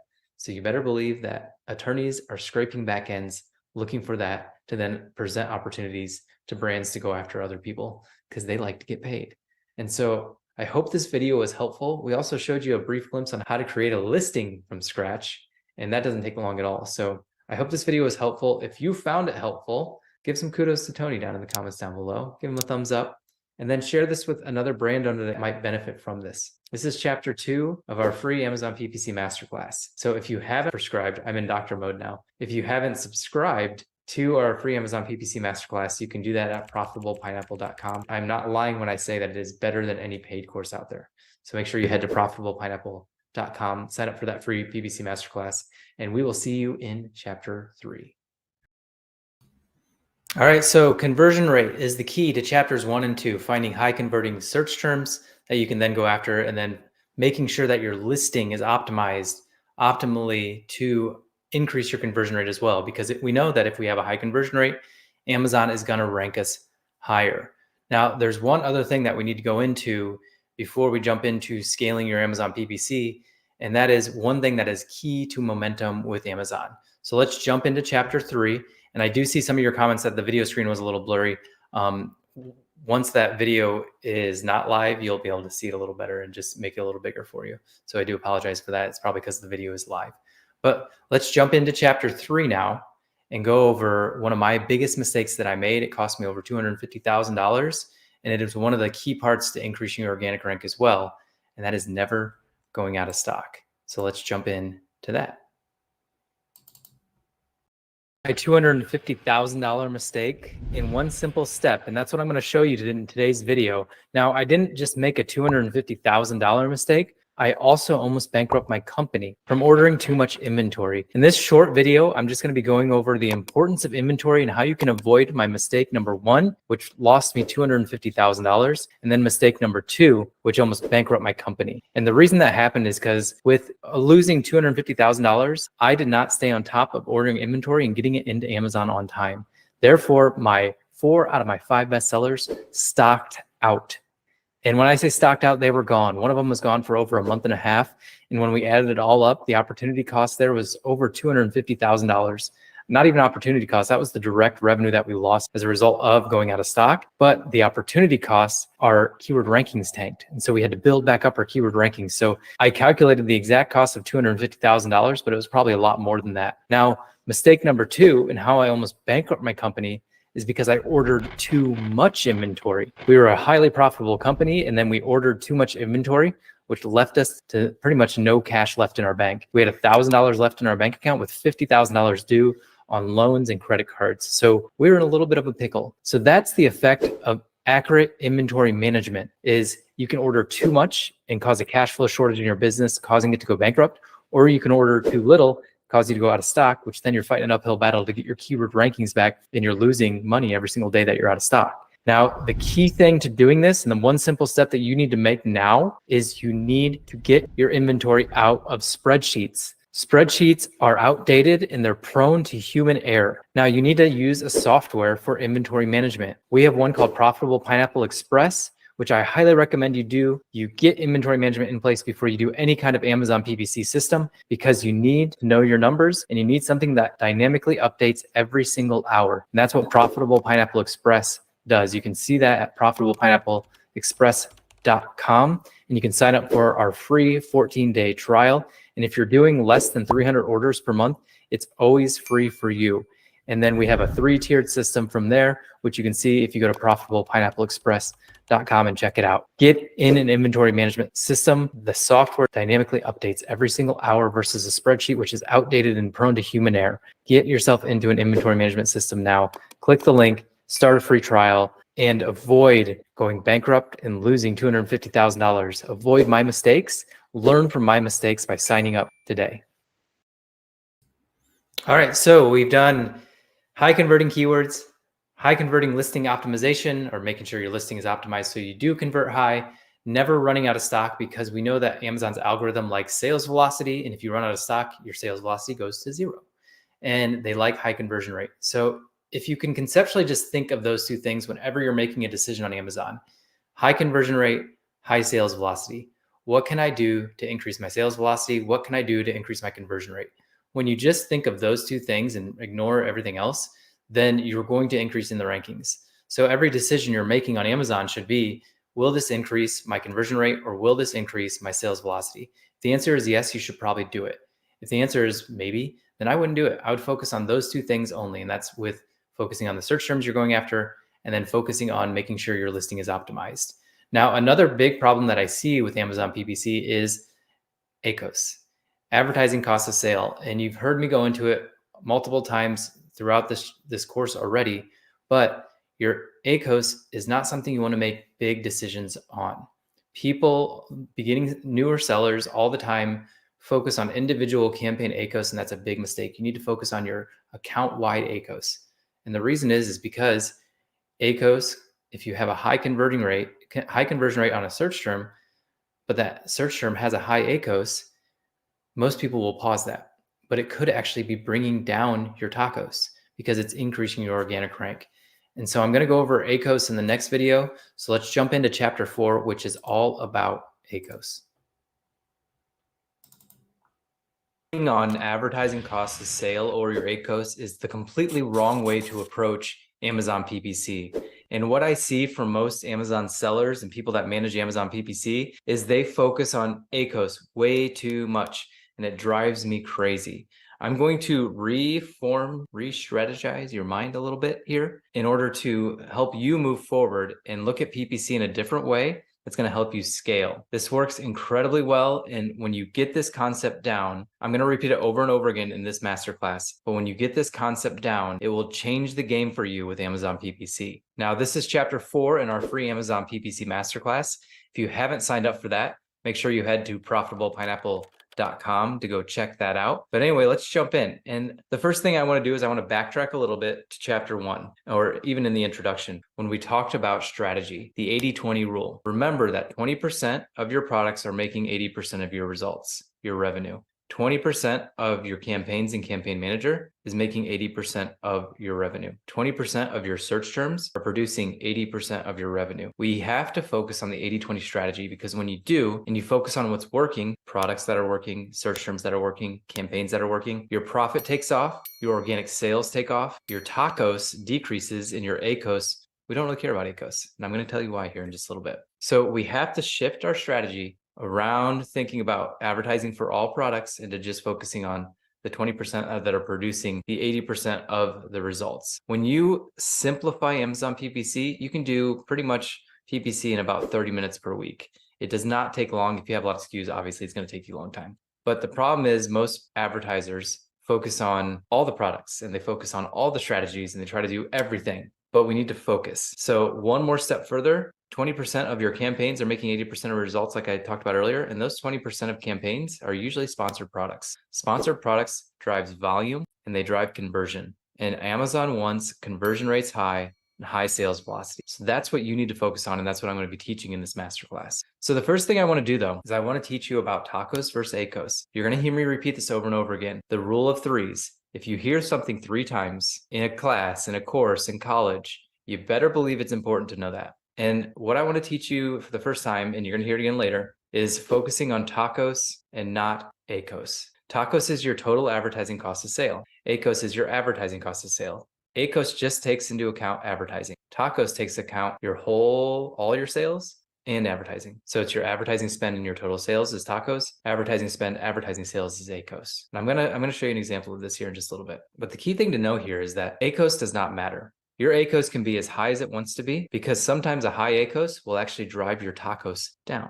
Because if you have a high converting keyword that is making a lot of sales, but the ACoS on that keyword is 150%, then it's going to actually probably bring down your tacos because it's driving up your organic rank for not just that one single search term that you're going after, but for the whole keyword silo. So let me give you an example. We sell eyelid wipes, and I'll give this example over and over again in this training, but we sell eyelid wipes, and one of our high converting keywords was sty treatment. So we set up an exact match campaign with just the word sty treatment in it. That campaign ran at 150% ACoS. Now, most of you out there would pause that campaign because it's 150% ACoS. But that campaign drove 4 sales a day at 150% ACoS at a conversion rate over 30%. What did that do for my overall account? It lifted every single keyword around sty, hundreds of keywords around sty. It lifted my organic ranking for all of those. And therefore, it actually decreased my total advertising cost of sale. And when you decrease your tacos, that increases your profit. So even though that campaign was 150% ACoS, my tacos went down and my profit went up. So ignore individual campaign ACoS. Don't use ACoS to make big decisions in your campaign. Focus on tacos and focus on organic rank. Increasing organic rank, focus on conversion rate. So let's dive in a little bit more and talk about how we calculate our initial target ACoS. Because you still have to have I'm going to go for this target, and then you have to kind of adjust that target ACoS based on what your strategy is and what your targets are. And so what I like to do is I like to focus on break-even ACoS. Break-even ACoS is just simply your profit margin. And so how do we calculate that? And I'm going to show you here in just a little bit. I'm going to switch over to my screen, but I want to explain it first. So to calculate your profit, you just take your Amazon retail fee minus your FBA costs minus your cost of goods equals your profit. To find your profit margin, you then take your profit divided by your sales cost or sales price, and that's your profit margin. Your profit margin is also your break-even ACoS. Your profit is also your maximum cost per acquisition. It's the most you can pay to break even on a product. And then finally, we need to talk about target ACoS. So we like to calculate our target based around that break even. If I sell a consumable, I actually go above break even ACoS because I know that if I go above break even ACoS, it's going to increase my organic rank. I'm going to acquire more customers and they're going to come back and buy more and more and more from me. And that's when my profit's going to shoot up and my tacos is going to shoot up. And so I'm willing to lose money on the front end with advertising, be more aggressive with my ACoS in order to decrease my tacos over the lifetime of that customer. And that is a huge mistake that a lot of people make, is they will be cheap in the front end because they don't realize the back end. The front end is to acquire a customer. You may break even at best, but most of the time you're losing money on the front end. To then get them into your ecosystem, to then sell them more, and the profit comes on the back end. That is one of the biggest things with marketing, is people don't realize that profit comes in the back end. It does not come on the first sale. It comes when you sell them over and over and over again. I ran an optometry practice. Could you imagine if all I did was try to get new patients all the time and I never saw another patient for a repeated visit? It'd be crazy. It wouldn't be how you'd run a practice. But you know what we did? When somebody came in for an eye exam, by the time they left, we had already scheduled their next eye exam for the next year and given them a card that says, here's your exam for next year. We already assumed that they'd come back next year. And can I tell you that the retention rate was huge? We got a ton of customers back as a result because we knew the value of getting people back in the door year after year after year. That's how you got to think. When you're in consumables, don't be afraid to break even up front or even lose money up front because they're going to come back for more. if you have a great product. If you're in the commodity space, you need to focus a little bit more on profit up front. But if you increase your organic rank by being a little more aggressive, that's going to increase your profitability and decrease your tacos overall too. Now I'm going to hand it over to Adam. Adam is my co-founder in the agency with me. If you've ever been on a sales call with our agency, you've probably talked to Adam as well. Or if you've ever been to a networking event or a conference with us, you've probably talked to him. He's going to show you how to calculate your maximum cost per acquisition. He's going to show you how to calculate your break-even ACoS, and he's going to show you that spreadsheet that I just talked about. Hey, thanks a lot, Travis. So what we're going to do is we're going to look at our maximum cost per acquisition. So a couple of things that you need to calculate your maximum cost per acquisition is, first, you want to look at it on an ASIN by ASIN basis. Each one has a different cost of goods. A lot of different ones sell at a different price. So here we've got our ASIN. We're going to be getting to our target ACoS once we look at our break-even ACoS, and depending on the niche and the product, how aggressive we want to be. So their title here is Tessa's Kitchen right here. We're going to hop over, we're going to grab our ASIN right here, and we're going to go to Inventory, Manage Inventory. That's going to bring us over to this screen right here. We've got our ASIN pulled up. And the first thing is, how much are we selling it for? $19.97. So here, $19.97. Okay. And the nice thing is that Amazon Seller Central now has your fees for you right here at $8.32 for fulfillment, other fees as well. Our COGS, we know that as well. Our internal COGS for this product is $4. So with that, our maximum cost per acquisition is $7.65.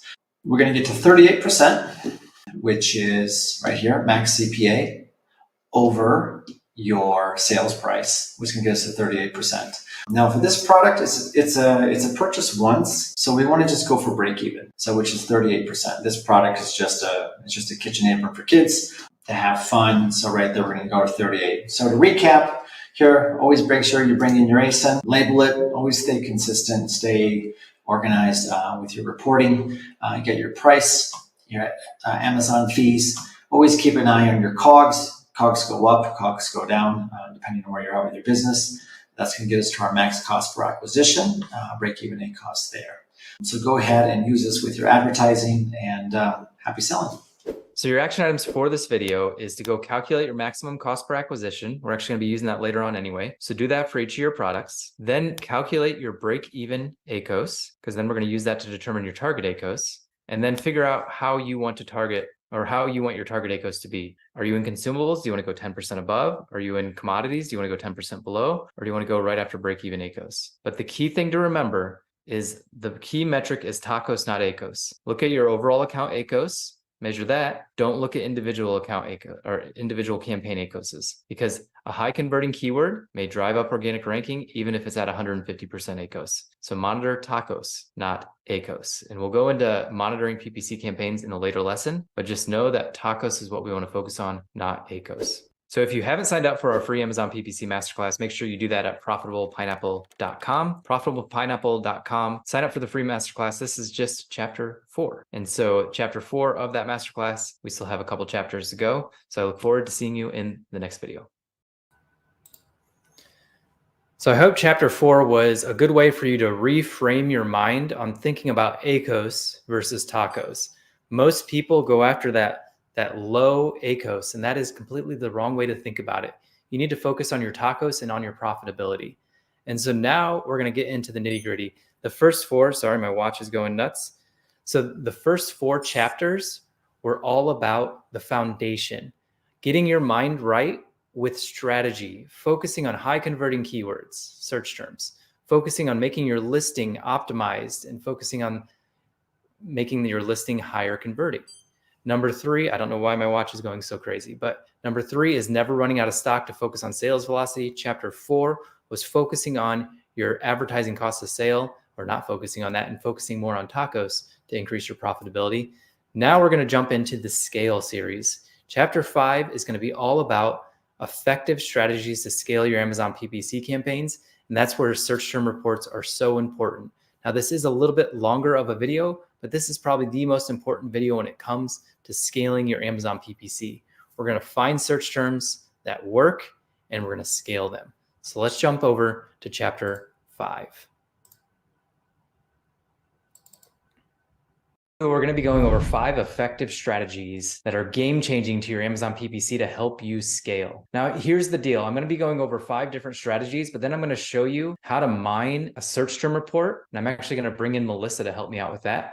But what we do is we pull a search term report from your Amazon campaign manager, we organize it, and then we look at the keywords and the search terms and the ASINs that are in there that are going to help us scale. This is one of the single most important things that you can do in your business. This is something that we do whenever we onboard a new client. And then we also do it periodically, usually once a month or once every 2 months or once every 3 months to just help scale our Amazon PPC faster. Now we have software that does help us do this, but we still do it manually because it is that effective for you to really get to know the products that you're selling and what Amazon deems you relevant for. So what's game-changing strategy number 1? I've talked about it many times in this whole series, and it's focusing on tacos, not ACoS. Tacos should be your primary driver for everything. Tacos is your total advertising cost of sale. It's your ad spend compared to your total sales. Whereas an advertising cost of sale is advertising spend and advertising sales. And so there's a big difference between the two. Sellers that are rookies and they don't have a lot of experience focus on ACoS. And the reason is they get their ACoS going higher, they freak out and they turn it off. The problem with that strategy is even though that ACoS may be climbing for one campaign or one keyword or one search term or one ASIN, it might be bringing down your tacos. And if you bring down your tacos, you increase your profitability regardless of what your ACoS is. So you shouldn't make big decisions based on ACoS, especially of individual campaigns. Now, with that being said, strategy number 2 is you need to focus on your ACoS of your entire account, not individual campaigns. We have a client that's working with us and their ACoS is about a 35%. Now their target is a 65%. And so we're going to increase the aggressiveness of their ads because we're going to increase their organic rank as a result. But as that ACoS goes up, what's probably going to happen, we haven't finished it yet, is the organic rank is going to go up for primary keywords that they should be ranking for. So don't look at individual campaign ACoSs, look at the account-wide ACoS. Another example is in iLove for the word sty treatment. We had an eyelid wipe and it ranked for the word sty treatment. Now, sty treatment run in an exact match campaign, single keyword ad group in an exact match campaign, ran at 150% ACoS, but we got 4 sales a day from it. Imagine what that did for our organic rank because we converted over 30%.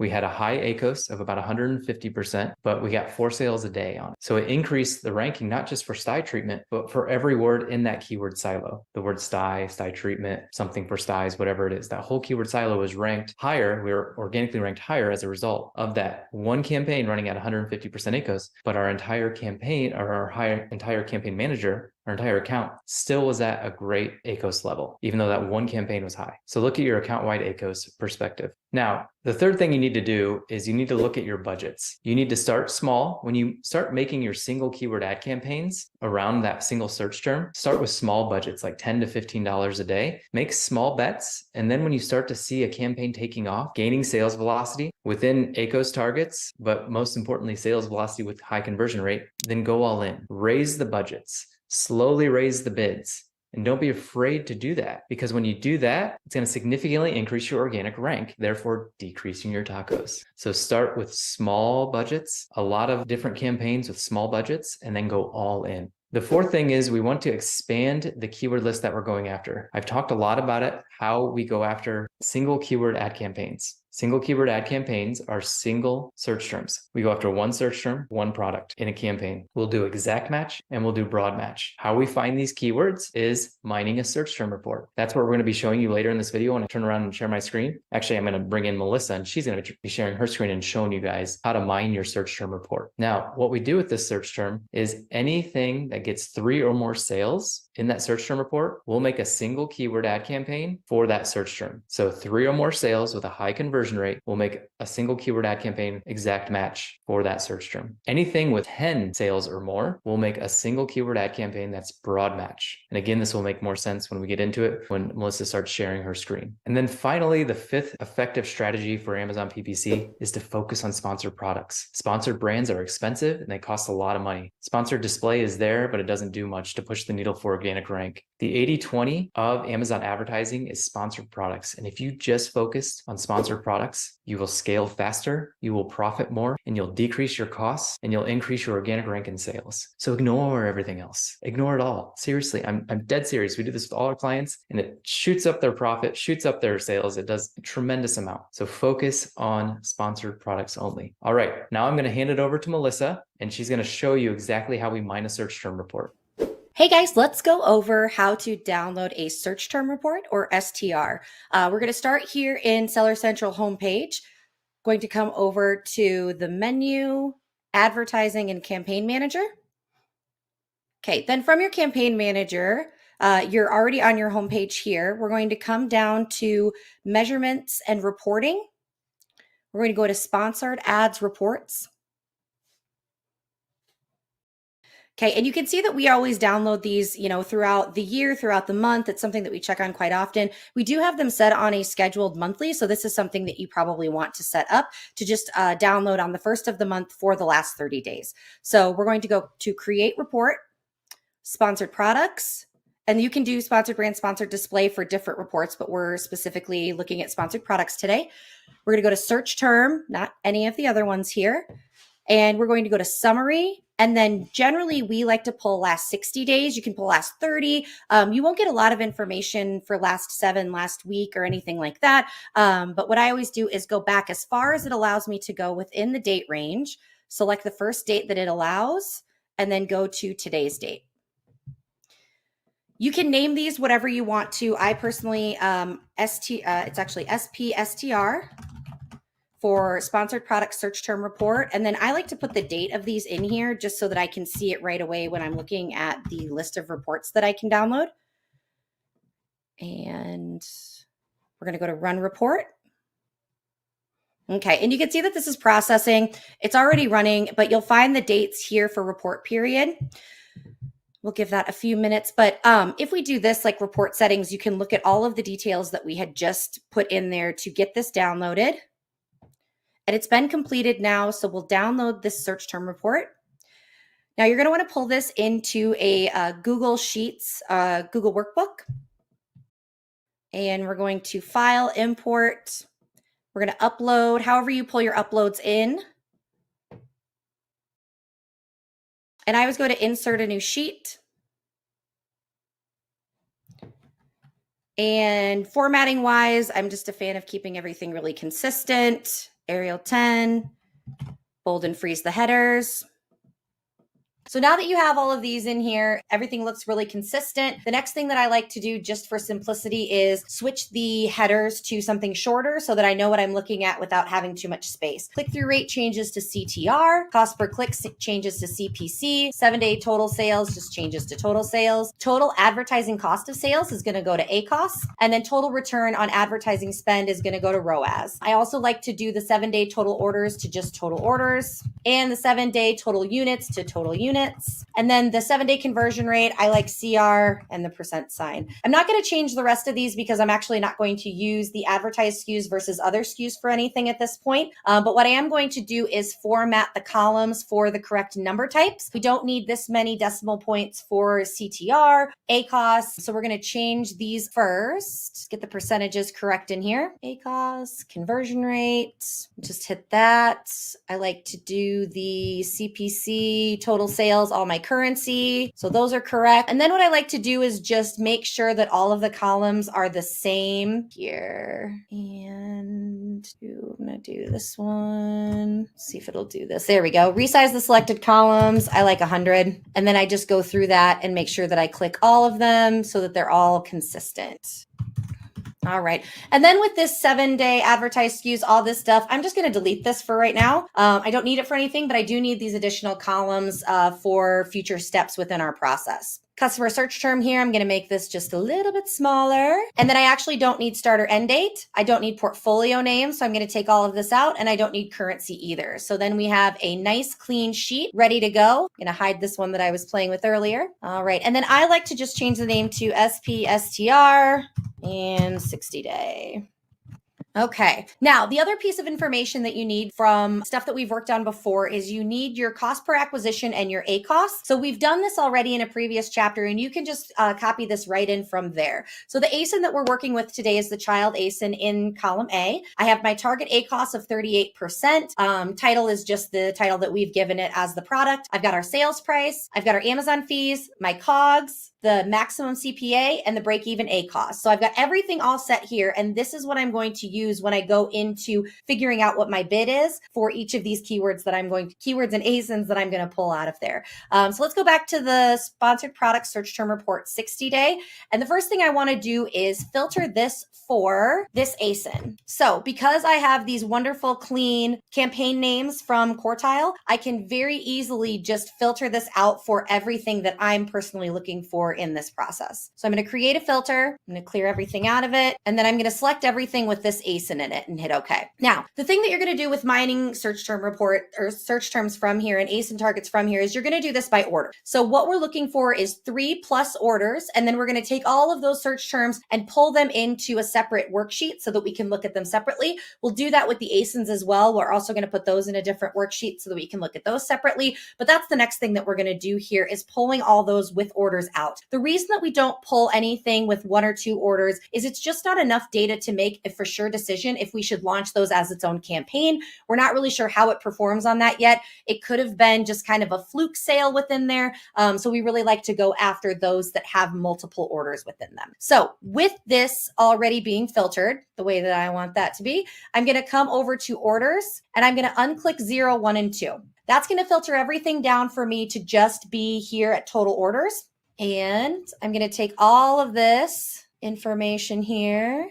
And what I'm going to do is I don't need the targeting. I only need the customer search term and all of the data that's going with it here with total orders. So I'm going to select all of this. I'm going to go over. So I have these and I'm going to copy. I'm going to add a sheet. I'm going to call this search terms. I've pulled the headers over as well. So I'm going to go ahead and freeze this. All right. So the thing that I want to get out of this though is the ASINs. And the easiest way for me to do the ASINs is to sort the range by column A because it'll put all of your ASINs that you're pulling out of there together. So I am going to grab this header. I'm going to add another sheet. I'm going to call this product targeting. I'm going to put this here. From here, I'm going to take these ASINs. I'm going to cut them out of this sheet, throw them in here, and then freeze. So I have everything for ASINs that's sold on this, and then I have everything for search terms that's sold on this. So the next thing that you're going to do is sort this by orders, high to low. So data, advanced, it's got a header row, total orders, high to low. And then with product targeting, you can do the same thing. Data, sort range, there's the header, orders, high to low. Perfect. So you've got your search terms and your product targeting mined out of there. So the next thing that we're going to do is decide what we're going to launch as exact and what we're going to launch as broad. Now within Profitable Pineapple, our keys are for an exact match, it's 3 orders. For a broad match, it's 10 orders. That broad match can pull in a lot of different things. So you want to make sure that you have it something that really has good data with it and it's gotten good sales. It's not something that you want to do with something with a little bit less metrics, especially if you've looked over 60 days. 3 orders over 60 days is okay to launch an exact match, but for a broad match, we'd want a little bit more data to go with that. So within here, what I'm going to do is look at where that cutoff is. So here's my 3 orders, and then here's above 10. So I know that everything within here is going to go in as an exact, but I know that just these top ones right here, those are going to go in as exact and broad. So that's a little bit different than just putting them in as exact, but you will have some in here like these top 4 that are going to go in as both, which is great. We're seeing some really good conversion rates here. So that's something to pay attention to. Right here's the only really low one that we're seeing with Kids Apron and Chef Hat. But for this product, we know that it's really relevant. So it's still something that we are going to launch as an exact match. So let's go ahead and look at product targeting as well. Again, with this one, we're going to launch all of these as sponsored product targeting. This isn't necessarily exact match or broad match. We're just going to put them in there for product targeting. All right. So when I come over here, I'm going to insert a column to the right. And I actually like to do 2 of these. So exact and broad. Resize these. Okay. So I'm going to put an X on these and then an X on all of these. When you have a much longer list, that X makes it easier to filter out. When you're just looking for broad, you can filter this to just those. This one's really easy because you can just pull them straight from there. These are just going to get launched as sponsored product targeting. So that's what works for these. Now, the next piece of this is to figure out what your cost per click is going to be for these exact broad and product targeting ads.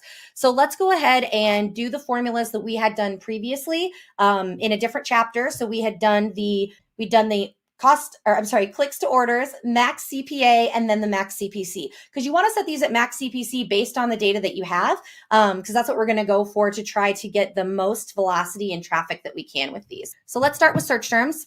We're going to go clicks to orders, and then max CPA and max CPC. Here we go. And I'm going to go ahead and pull this over to the product targeting as well. Even though this isn't necessarily, we're not going to change this for broad or exact for this, but we do want to look at this on a clicks per orders basis and what the max CPA is, right? And so clicks per order is pretty simple. It is legitimately just clicks over orders. And your max CPA is going to come from your CPA ACoS sheet. So max CPA is right here. It's 765. I'm going to pull that over here. And then so your max CPC is your max CPA divided by your clicks per order. So we're going to go equals max CPA divided by your clicks over your orders. And I'm going to down this just a little bit. There we go. Okay. And then I'm going to take this and I'm just going to, I'm going to take this. I'm just going to drag this down. There we go. So just make sure that when you're dragging that the CPA doesn't start doing consecutive numbers like it would do 766, 767. Just make sure it doesn't go that way with it. But you can see you've got your max CPC for each of these along with your clicks per orders. And then your max CPA is consistent throughout. So I'm just going to go ahead and copy these right over to the product targeting. So I know what I can launch these at as well, which is super helpful. So from here, you can see again, max CPC. So we know what we're going to set those bids at. We've got our clicks per order. The max CPA is the same because it's the same product, which is great. All right. So when we go in to launch these single keyword campaigns, we're going to do exact and broad, like I said, and then the single ASIN campaigns as well. So let's go ahead and build out what that looks like. So in this sheet, we're going to call this our campaign build. And we're going to say match type, or we could do campaign type, either or. And ASIN, SKU, budget, keyword, or PT, which would be that ASIN. And then I always pull my bid in here too, so I know what that is.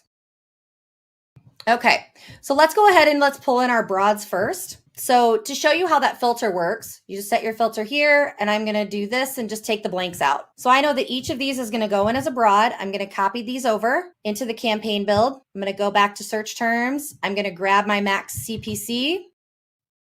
And for this, I did make that mistake. You do have to paste values only because you have it in there as a formula. And then the match type for this is broad. And then my ASIN for this one is the only one that we're working with. I'm not going to add our SKU to this because if you're not uploading it into Quartile right away, you're not going to need the SKU to do that. You just need this to create the basics of the campaign name.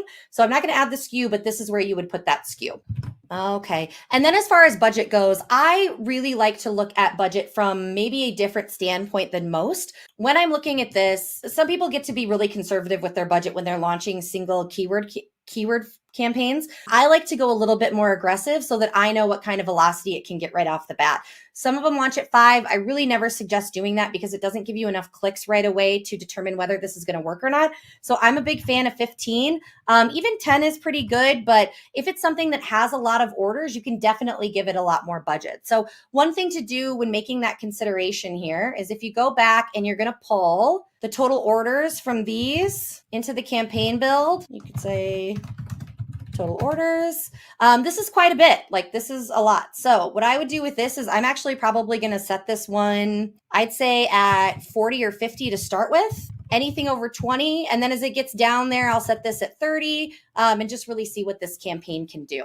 So I've got my broads in there. I'm going to go ahead and come back into this and I'm going to grab all of my exacts. And I know that everything that's in here is going in as an exact. So I can pull all of these keywords into the campaign build, copy them right there. With product targeting is OP. If you wanted to do PT, that would be totally fine too. But if you're going into quartile again, that match code is OP, so you can keep those separated.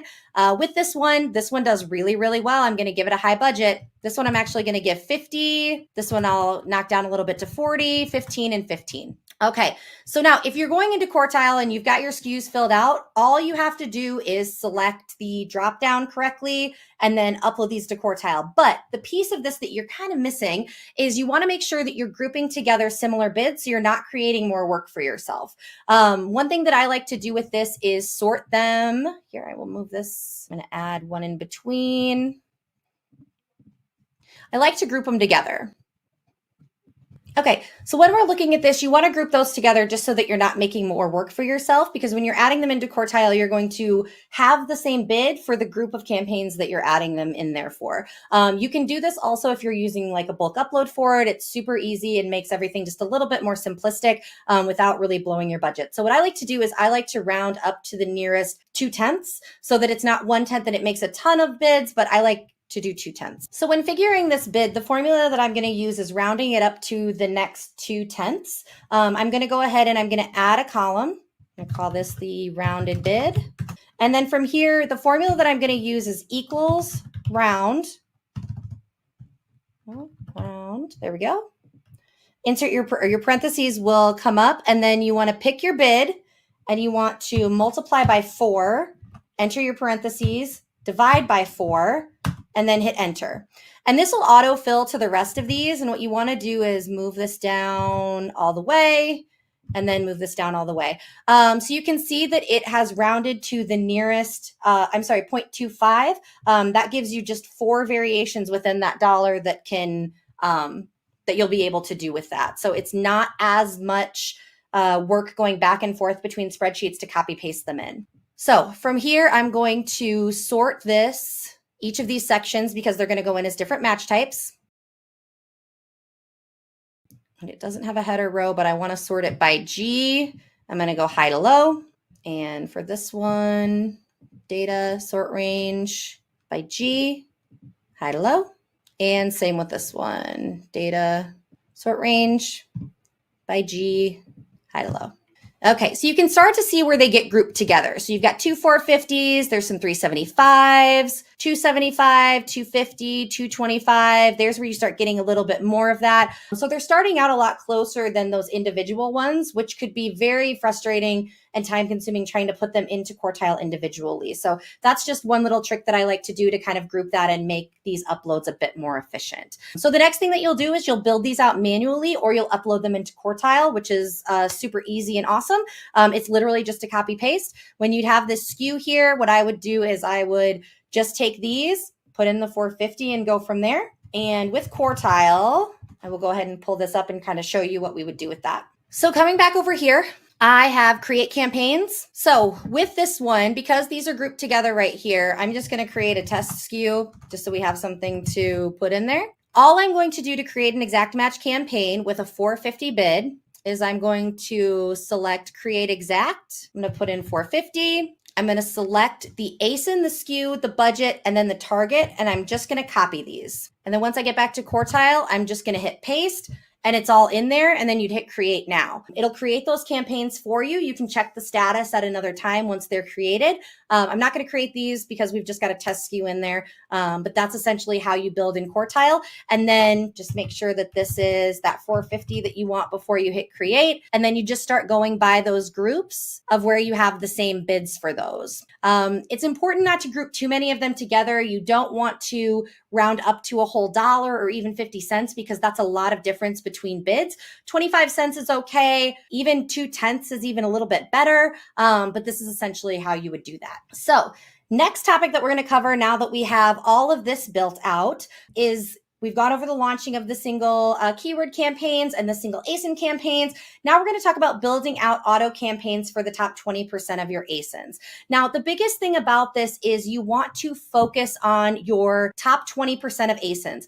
For this one specifically, this product covers the 20% of our catalog, like the top 20% of that brings in 80% of our sales. this is the only ASIN that I'm going to launch an auto campaign for. That's all I want to do with this one. I don't want to launch it on absolutely everything. We're not doing anything super big. We just want it to mine out and build some, pull some data, bring some new keywords in, maybe some ASIN targeting, and see where the Amazon algorithm thinks that we're relevant, because that's what's going to tell us what the algorithm thinks of our product. The way to build those out within Quartile is you'll pull the child ASIN from here. And you can do this here within the campaign build as well. It's pretty easy. I'll go ahead and mark this off with yellow and auto. So this is called an ATM campaign. You'll go ahead and put the ASIN back in here. We've got that test SKU. And then whatever you want to put for your budget, I usually do a $15 budget to start with. But this is as simple as it is to build out that in Quartile. So I'm going to grab these three. I'm going to come over here. I'm going to create an automatic campaign. For this one, I generally like kind of a lower bid. But what I do like to do is if you go back to this CPA ACoS, because it's an auto campaign, you really don't know how it's going to perform. I would do auto bid, and then I'm going to take the maximum CPA, and I'm either going to divide that by 10 or 15. So that tells me like 10 clicks or 15 clicks to an order.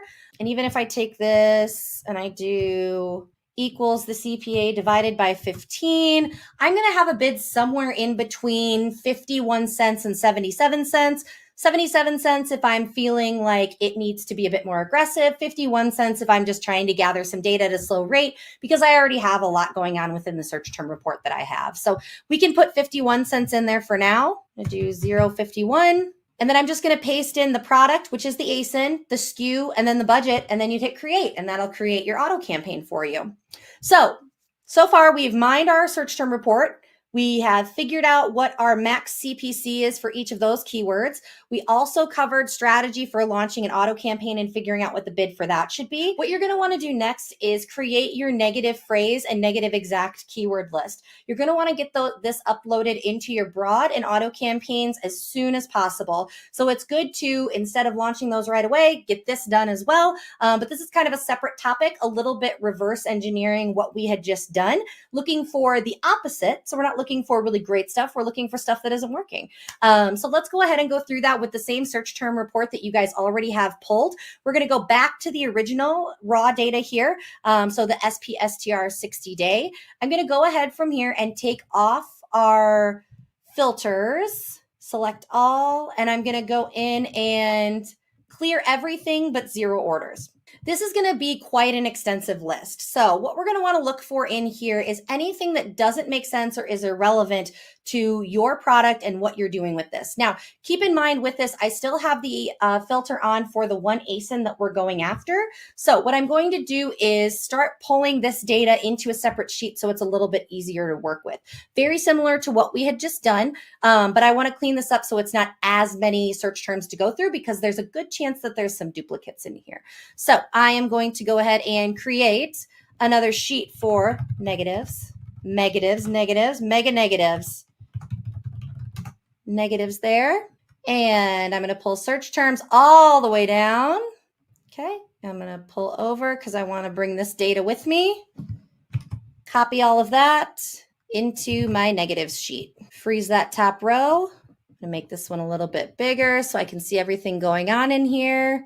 And then from here, I want to, what I want to do is I want to sort by clicks high to low. I want to see what's coming in as far as these clicks go, and I want to keep the ones that have the highest number of clicks. Now, the opposite thing you can do with this is a pivot table to determine how many clicks things are getting, and that might be a better option. But for now, if you don't want to mess with a pivot table and going through all of that, this is probably best. So I'm actually going to create 2 of these so I can go through them separately with you. And I'll duplicate this just for negatives for pivot table. Okay, so doing this manually first, this is the best way to do this, is select the entire sheet, data sort range. It has a header row. I want to search by click or sort by clicks, high to low. So it's going to, if I have a duplicate, it's going to keep the highest number of clicks that's in there. And then I'm going to select the entire sheet again.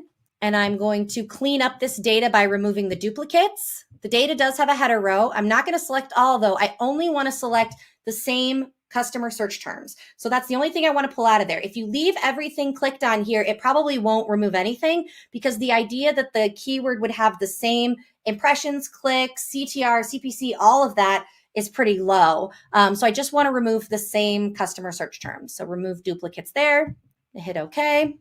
And then I'm going to add in another column to the right, and I'm going to put negative phrase, and I'm going to add another column here to the right, and I'm going to do negative exact.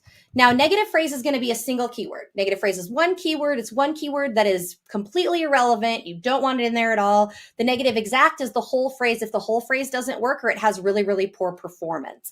Another piece of this here, as we go through for negative phrase or negative exact, is you can do negative ASIN targeting as well. That's a little bit more specific. I generally don't suggest that unless it's spending a lot of money. So not something that I always suggest doing. And you want to look at it first to see if it's even relevant. So we can come to that. We can come back to that at the end. To get those out of there, we have done this before. You would take all of this that's left, do data, sort range, column A to Z. These numbers here are books. So we can take these. We'll just go throw these at the bottom of all of these. It's a lot to go through, guys. Look at that. Even after we remove duplicates, 529. Move those to the bottom. And then I'm going to go find my BOs, which is all of that product targeting. And I'm going to cut that, put this down at the bottom as well. And we'll come back to those later. So to get this resorted, we'll select everything that's the keywords. Data, sort range. I like to do it because I know that I'm going to go through this whole list. I like in alphabetical. Some people like to go by clicks. It really just depends on what your preference is. Oh, I didn't select the header. There we go. Data sort range has a header. There we go. Because I'll probably start seeing some similar stuff here. So as you go through this, you're going to just look for anything that isn't relevant to your product and start taking that out of there. So 8-year-old chef hat and apron makes sense for this product. Adjustable makes sense. This is a competitor name. You could even add in, if you wanted to get really complicated with this or really detailed with this, you could add in competitor and add those in there. Apron, to me, apron is too broad because it could be any kind of apron. So I'm actually going to put apron in as a negative exact, because if it's a negative phrase, it's going to negative out all of these other really good keywords that I have. But as a negative exact, if you just search apron, you're not going to find our ads there, which is great. Apron and chef hat, I would want to take a look at this and see, maybe for one click, I'm not super worried about it. So I'm going to leave that in there. Costume with kid looks good. For girl looks good. Kids, these all look really great. Apron costume. Okay, so this one, apron, daddy, chef hat. So this is not what we're looking for. So daddy is actually what I'm going to negative from this, because that implies that it's for an adult. These look good as well with pockets. Apron white. For cooking. Again, if you ever have a question about any of these, go look and see what's actually coming up on Amazon. You know, just do an actual search and then just determine from there, does my product make sense being here? Do I want to spend money to be in this spot? Apron for boys. When you're getting into colors, I always say when you're getting into colors, don't negative them, but make sure that they are ones that are actually being advertised within there. There's some more competitors. We can pull these over. AURYA. There's a couple of them there. This is for kids. It's not really for baby. I would probably put baby here because this is more for older kids, toddlers. Baby would imply like a newborn. Baker costume makes sense. Boy chef. This is pretty cleaned up already. There's not a lot of things going on in here that I would take out, but we just kind of go through this whole list and see if there's anything that sticks out at us. Yeah, tween, even tween might work. Youth, overnight one day. This is from Amazon, but I wouldn't negative it. I would leave that there. It's probably, only got one click, so not anything too crazy. Ratatouille would imply that it's probably going to be part of a costume. I would leave this because in the movie Ratatouille, the chef wears plain white, and this is what we have. That's what we're offering. All right, XXL, kind of looking through these. Again, there's Ratatouille again. Kids, costume, dress up. These are really good. There's that delivery tomorrow. The middle school still works. Okay. Chef's hat and apron with bunny. We don't have a bunny for ours, so let's go ahead and add bunny in there. A lot of these look really good. child's apron, child's baking apron. You'll go through these a little bit slower, but this is just kind of the idea of what you are trying to get towards. This one, cooking wear. So this is one that I would probably go take a look at. Is it adult cooking wear where it's focused? Is it kids cooking wear? What does that look like? Moving down a little bit. Yeah, the girls one's okay.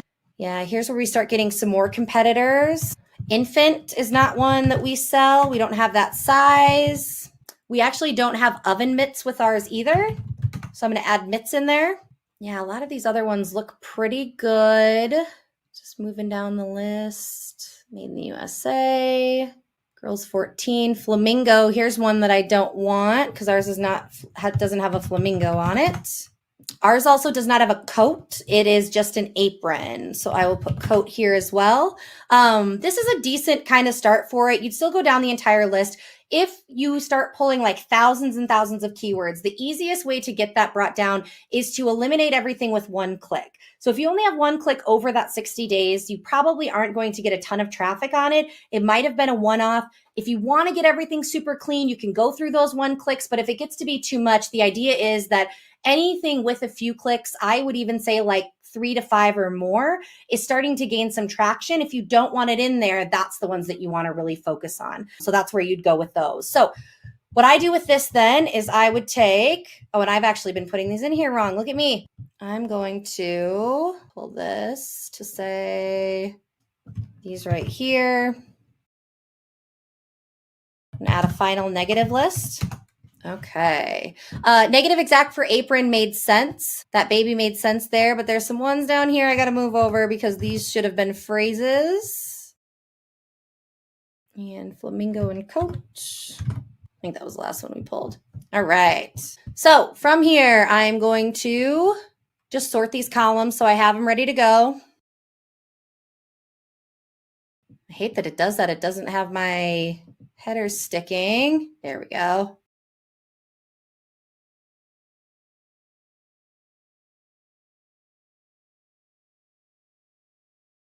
Sort this one with the header. Okay, and then you can also go through here and remove the duplicate. So I do have duplicates here, so I'd select this. I know that I don't have any over here or in the negative exact, so I would select this one and do that data cleanup, remove duplicates. There we go. It'll take us down to just that list. So now that you have these, this is what you're going to upload into your broad and your auto campaign. So everything that you were getting ready to launch within the last video, you're going to want to put this in there too. So if you're building those out manually, make sure you have this list ready. You already know that this just goes in right when you're doing the campaign build. If you're doing this with Quartile, after you upload the campaigns, you can either upload these by bulk file or you can upload them manually within those BR campaigns. It just really depends on how many campaigns you're launching. The list that we had previously really wasn't a ton. You could probably do this manually quicker than you could build it out in a bulk file. But if you're doing, 20, 30, 50 of them, then you're going to want to get those bulk file skills sharpened so that you can save some time and efficiency. So that is what you're going to do as far as negative phrase, negative exact. You can add competitors in there too if you want to see how you perform with those. Completely up to you. But then if we're looking at the SPSTR here, going back to negatives, let's go find those ASIN negatives. All right. So what I'm going to do is I'm actually going to hide all of this so that I can deal with just the bottom and still have my fancy headers up here. So from this list right here, what I want to do is sort by clicks high to low because I don't want to run all of these ASINs. I don't want to make decisions on all of them. I only want to make decisions on the ones that are really showing multiple clicks. So data sort range, I'm going to do column F. There we go. Okay, so I'm going to have my cutoff be at 5. I'm not super concerned about these. If I wanted to go through each of them, I certainly could. The ones with 1, I'm really not going to worry about. But I'm actually just going to take this and I'm going to pull them. So Amazon.com/ if you do Amazon.com/DP/, you could think that as detail page and then put the ASIN in, it will pull up what this product is. So for this one, this is a 10-piece kids chef hat apron set. So if I'm looking at this and then I'm going to compare it to what we're actually advertising on, which I'll go ahead and pull that as well, get that ASIN from our campaign build. We have an apron set that's just a single apron set. So it's not 5 of them. It's just this one. Comes with 1 hat, 1 apron. It is not a 10-piece set like this. I don't want to put us on that. Number one, because they're showing bright colors. Number two, because it's not the same quantity. They're also cheaper price. So you're getting more with this one than you are with ours. We have a higher quality, of course, and ours looks a lot nicer, but this is not somewhere where we want to be. So with this one, this is one that I would say that we definitely want to negative out. So we'll go back to our negative list. And then if you wanted to add another one here, you do insert column to the right, put this over here, ASIN negative. And I'm just going to mark this first one. So the next one has 11. I'm going to come back here. I'm just going to paste this in. So this one is almost identical to ours, but it's quite a bit cheaper. Now, this one does generally sell quite a bit cheaper. So this is probably one that we don't want to be on either. They have 1,239 ratings compared to our 30 ratings. They have more ratings. We do have a better star rating than they do, but they have a lot more than us. They're also cheaper. I don't want to be here either. I don't want to be more expensive with less ratings and try to compete with this. So I'm actually going to add this as a negative as well. And let's go through this one for 7 clicks. This one looks very similar to ours. Let's just price check this with the size. If we look at the medium white, they're $12.99. They also have 3,000 ratings. This is kind of the same thing here. I don't want to be on this because we're more expensive and we have less ratings. Go ahead and exit out there. And we'll do this one last just to give you guys kind of a comparison of these.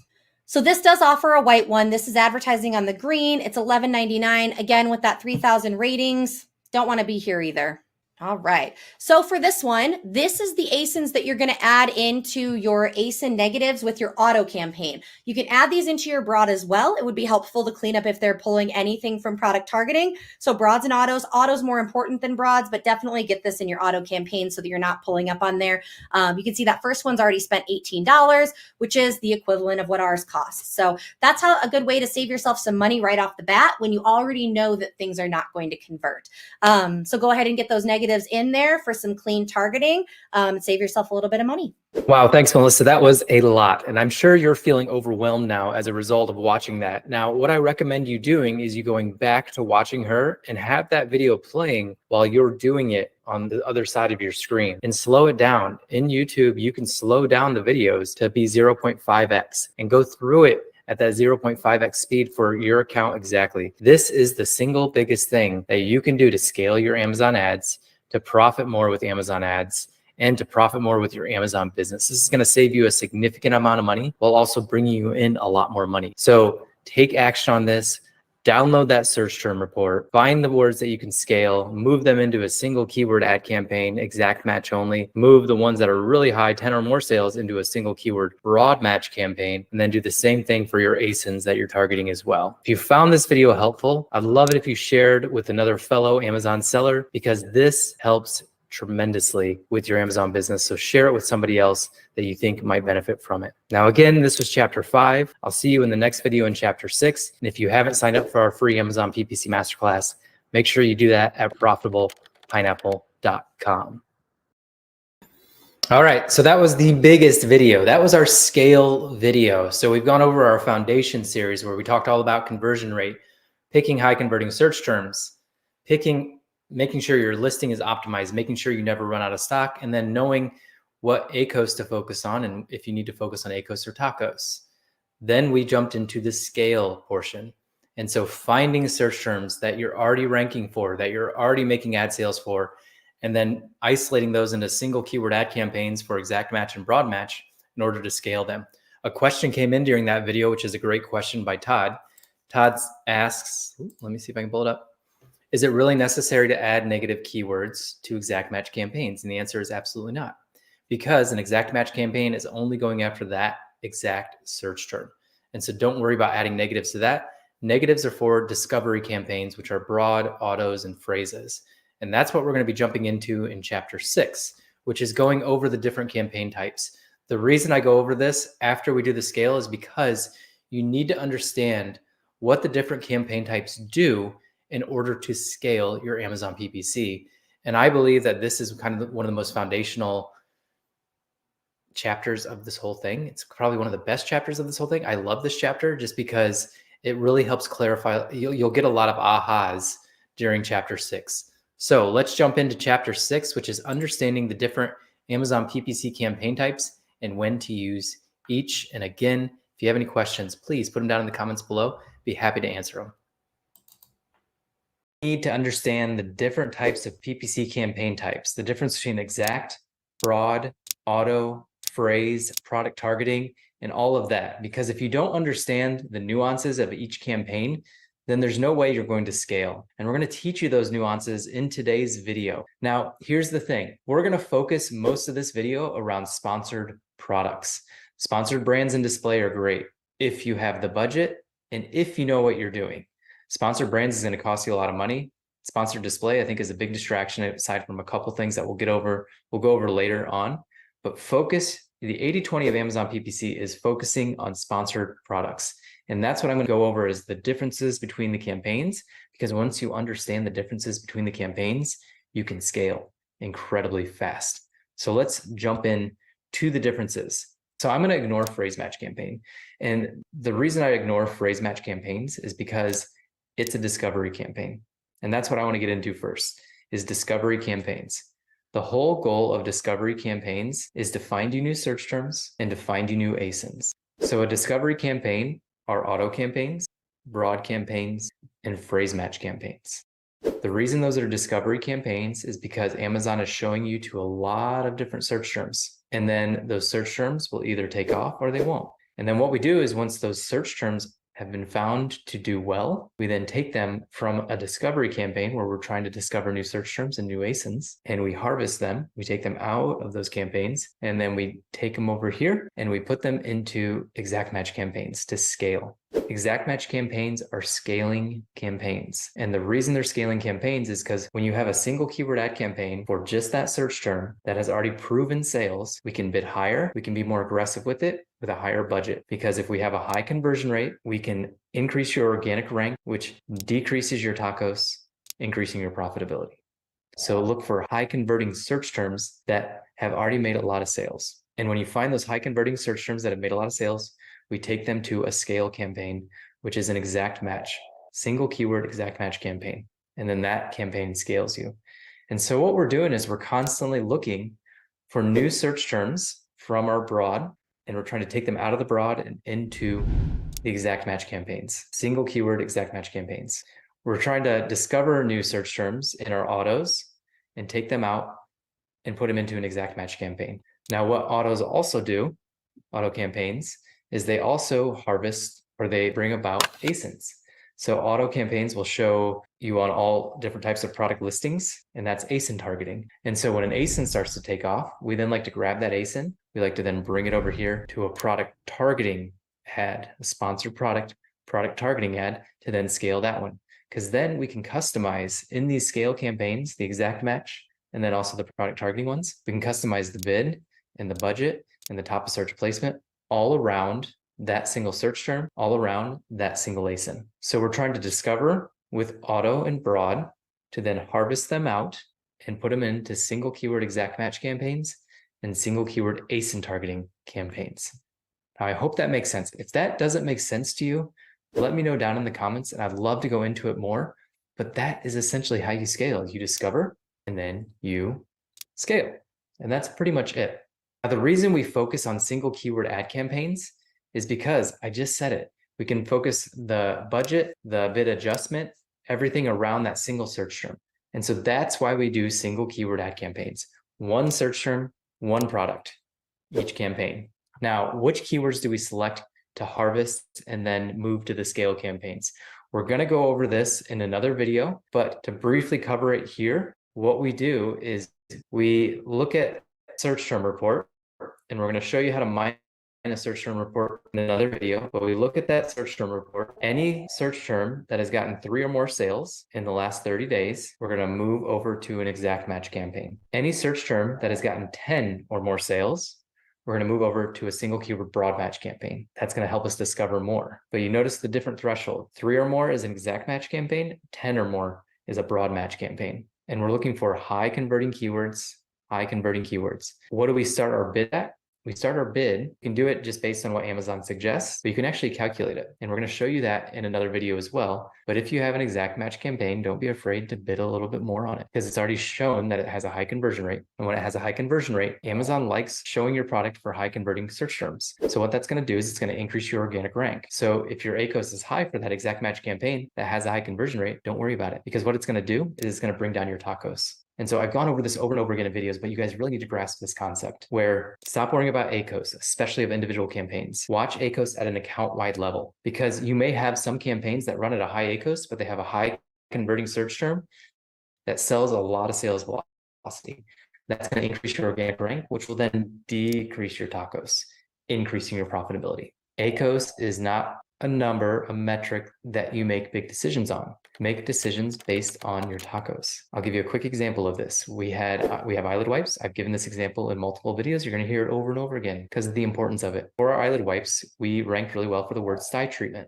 And for sty treatment, our individual exact match campaign for sty treatment was 150% ACoS. Our account-wide ACoS was 60%, which was right on target. We didn't do anything to that 150% ACoS because it drove 4 sales a day at over a 30% conversion rate. So what does Amazon do? It shoots you up in the rankings for the word sty treatment, but it also shoots you up in the rankings for every other keyword in that silo, the sty silo. There's probably hundreds of keywords that we're going to rank higher for because we're going after that campaign at 150% ACoS because it's driving 4 sales a day at over a 30% conversion rate. But our overall account ACoS is good, but it's bringing down our TACoS and making us more profitable as a result. I really need you guys to get that. Watch this video over and over again until you can grasp that. All right, now action items for this video. Set up and optimize your discovery campaigns. That's your auto campaigns, that's your broad match campaigns. Action item number 2, we're then going to download our search term report and we're going to harvest. We're going to look at any search term with 3 or more orders. We're going to move that over to a single keyword exact match campaign to scale. Any ASINs that have 3 or more orders, we're going to move those over to product targeting campaigns and sponsored products. Anything with 10 or more orders, we're going to move those over to broad match, single keyword broad match campaigns to harvest more keywords, to discover more keywords. And then action item number 3 is calculate your maximum cost per click, which I'm actually going to show you another way to do that in the next video as well. This video is more about strategy, getting your mind right, seeing how this gets put into action. So go to the previous video to watch the search term report, and then go to the next video to see how we calculate what your starting bid should be. All right, so I hope that made sense on getting your Amazon PPC campaigns kind of straight in your head. I hope that you're starting to see what we use the different campaigns for. And we had another great question come in from Todd, so I do want to get that answered as soon as it comes up on the screen. What do you think about advertising for higher volume keywords from the beginning at lower bids just to bring in new customers into the brand? This goes back to the foundation of our strategy, sales velocity. So if you're just going after like a low bid for those keywords to pull in 1 sale every 30 days at a low ACoS, that doesn't do anything.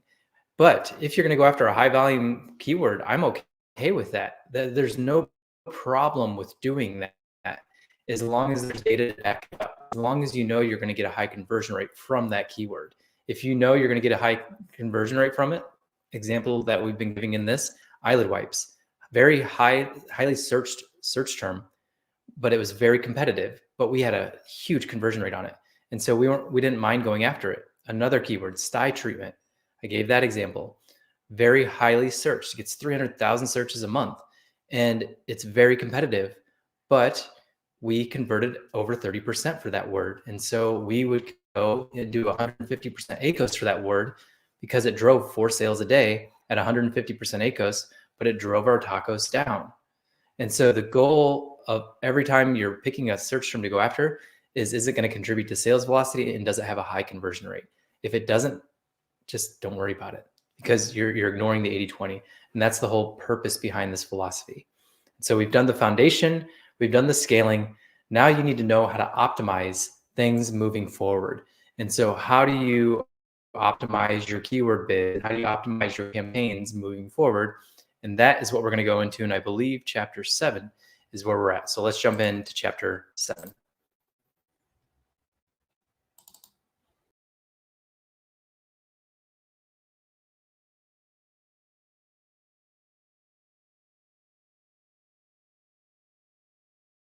I know a lot of you guys got scared there when I just said the word bulk operations, but believe me when I say it is the easiest way to adjust bids. It adjusts bids very quickly, and we do it in a very systematic way that literally takes less than 10 minutes to do. And you can adjust pretty much your whole campaign, depending on how big your campaign is, of course, your campaign manager and your Amazon PPC. But I'm not the expert in this. Well, I kind of am, but I brought a better expert in to show you this. So I'm going to actually hand it over to Melissa. She's going to share her screen and walk you through this right now.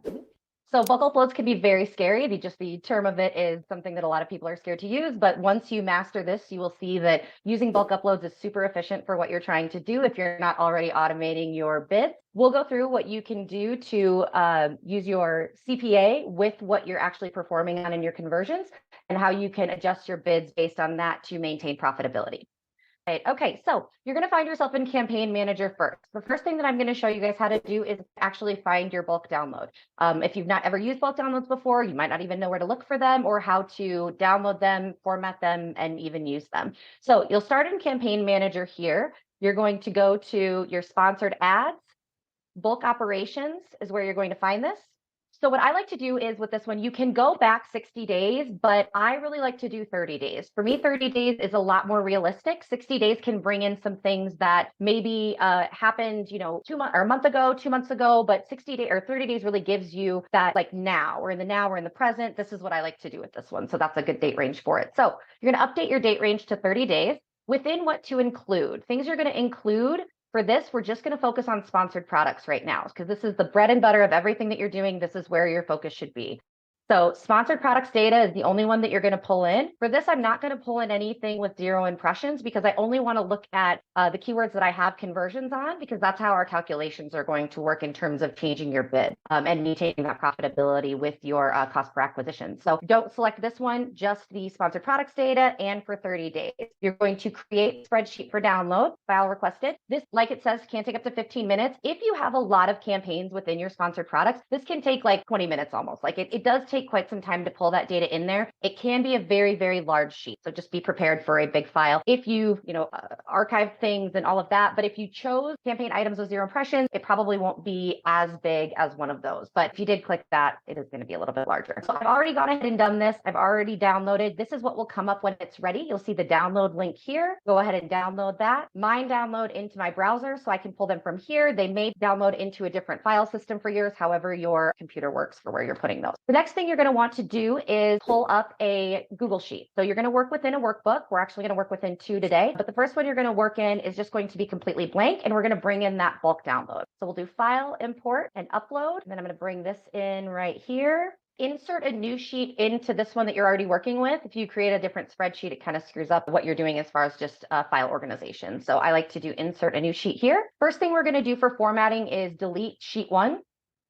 And we're going to delete the portfolios because we don't need those for this. All right. And then you've got your sponsored products campaigns. And I know, like I said, this can be very, very overwhelming looking at this for the first time. It is a ton of data in here, but I'm going to show you the data that you need to use to just get these uploaded and update your bids. And then we're going to go from there. So let's get this formatted and pared down to exactly what you need to get that done. I am a bold and freeze header for many, many years. It is just the way that I love to format these, but we're going to start there just so that you know what headers you have already. I think it's really important to just keep that there, especially if it's a big file that you've not yet worked with. The next piece that we're going to do here is we are going to just filter down to the keywords and the product targeting. So add your filter at the top here. Under your entity, what we're going to do is clear this, and then we're going to select keyword and product targeting, hit the OK on that one. And then we're going to go over to here.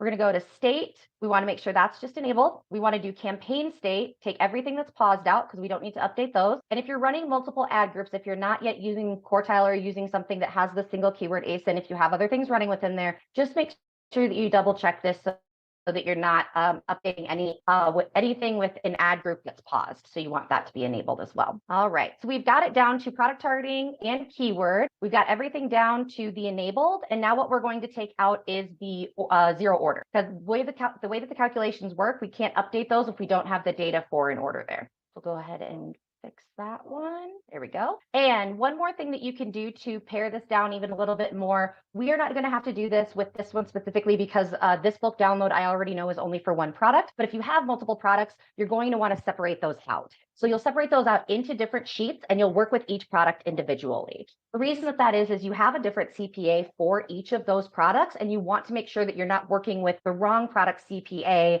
to determine what you're going to bid and spend on a different product. So what we're going to do with this then is I'm going to select everything that's filtered and I'm going to copy. I'm going to add another sheet and paste that there. Again, big, bold, and freeze header person. But then within this, we have all of the data that we need to update bids for this specific one. So at the end of this sheet, we're going to add 3 columns. So the 3 calculations that we are going to show you today is clicks to orders, max CPA, and max CPC. Max CPA is a formula that you've already figured, but I am going to import that data in here because we have it and you need it. So one of the things that I like to do within working within the one workbook is add in another sheet for max CPA. And I'm actually going to pull this from something that you guys had already figured. So you have your max CPA and your break-even ACoS. You're going to reference chapter 4 where you figured your max CPA according to your break-even ACoS. So what I like to do is just take this sheet from what we had figured previously and then add it into the workbook that I'm currently working in, just so that I have it readily available. This is super helpful as well if you are working with multiple products. So if you have, let's say, 4-star products that are bringing in 80% of your revenue, you're going to have 4 different sheets of your campaigns. You're going to have a different max CPA for each of those because you'll have different profitability for those. So this is what we're working with here. The max CPA for this product specifically is $7.65. So I'm going to go back to my new sheet, and within my 3 columns here, I'm going to add my headers. For clicks to orders, I'm going to add max CPA and I'm going to add max CPC. I'm going to pull this max CPA and put this back here in the keywords that I'm working with. And I'm just going to drag that down because I know that this one applies to everything within this specific sheet because it's all for the same product. So figuring your clicks to orders, it is as literal as it says. You are just going to divide your clicks by your orders. So we just add the formula here for equals clicks divided by orders and hit enter. You can do the autofill for that, which makes it super easy. And then to figure your max CPC, which is your max cost per click for this keyword based on your max CPA, you are going to add the formula of max CPA with the clicks per orders. So the first one we're going to do within this sequence is the max CPA and then divide that by your clicks per orders and hit enter. And this gives you your max CPC for this specific keyword or ASIN target based on its current performance of the 30 days. So you can go back 60 days, but like I said, if you have, like recently we've had Black Friday, or if you've had a Friday, if it's July, your numbers may be a little bit skewed. You just want to be careful if you've had a really high traffic day that's not normal, that you're not incredibly increasing these bids just for that when you take that data into consideration when you're back down into just like a regular shopping period. So the next thing that we do with this, once we have our calculations in place, what I like to do is I'm going to sort the sheet by max CPC because I really want to take a look at what this is telling me to change my bids to. We don't want to be robotic in this. We want to use dynamic thinking and be strategic. It might not make sense to change some of these as high as they are going to be just based on the metrics. So select your entire sheet. I always do data sort range advanced. I've got a header row and max CPC, and then I do high to low. So I can see already that I know none of my bids right now are at $7 for this product. And this is because it has 1 click per 1 order, which is not generally the norm. So it's not, I know that it's not going to convert every single time it clicks. So this is something that I'm going to give some special attention to. I'm going to look at this one. What I also want to do is look at what those actual targets are to make that determination. The easiest way to do this is to hide these 3 columns here, these bidding strategy, placement, and the percentages columns. We're going to hide those. And then I'm going to hide everything in gray except for my max. So this gives me the opportunity to actually look at what my current bid is at, what my keyword is, what the match type is, if I want to take a look at that. And then I can also look at if it's an ASIN target. But if it's an ASIN target, I can look at what the ASIN is. So I can see, does it make sense to change it to something that high? Does it not? what is kind of the difference in what we're doing here. So this is kind of the main concern that I have going into this one when I take a look at it from analyzing strategic standpoint, is this is $7.65 on baker's costume. Now, this product is a baker's costume, but the idea that it is going to convert every single time someone clicks would be amazing, but it's a little bit dreamy, a little bit magical. I really don't think that that's realistic. I would like to increase this, but I don't want to increase it to $7.65. So for me, I would like to increase this maybe by 30% and see how it performs, just knowing that it has converted and it's done well. But what I don't want to do is increase it to $7, have it spend a ton of money, and then have it blow out everything for my profitability for the week that comes between when I do this now and when I do it later. So you just want to make sure that you're not just being robotic, copy pasting everything over, and then going, oh no, what happened? Well, this is what happens when you don't actually look at it. So this is something that we would go through just on an individual standpoint. I would look at it based on the keywords. Again, this is a brand keyword for us. It still wouldn't make sense to do $7 on it, but we would probably increase this one a little bit more. I might double this because it's a brand keyword, but this one especially, I would not increase that to $7.65. So for the purposes of this, I'm just going to leave these as is for now, but you would look at those a little bit differently from a strategic standpoint. The other ones here do look pretty good. They are a little bit of an increase, but based on what I've seen from the clicks to orders, I think these all look really great. I select all of these, I copy, and then what I want to do here is just paste values only. It's important to do that because what you're doing is pulling over that formula. If you just hit paste, it'll tell you that it doesn't make sense, like it won't compute anything. So this is really what you're looking for with that. Because I'm not adding these three in for right now, I am going to take those out because I'm not going to put them in my upload. I'm going to consider them separately. So I've deleted my rows there and I've got everything enabled. Okay, so you've got your bulk download here. You've got everything set up. For me, I like to open all of this back up here, and I like to keep essentially like a backup copy of the reasonings why I've done these bits. So if I want to go back and look at it, if something has gone completely wrong, I want just that hard copy showing me why I've done what I've done. So the next thing that you're going to do is copy this one into another workbook. So we're going to just open spreadsheet, new workbook here. I'm going to take everything from just this sheet and I'm going to copy that into my new workbook.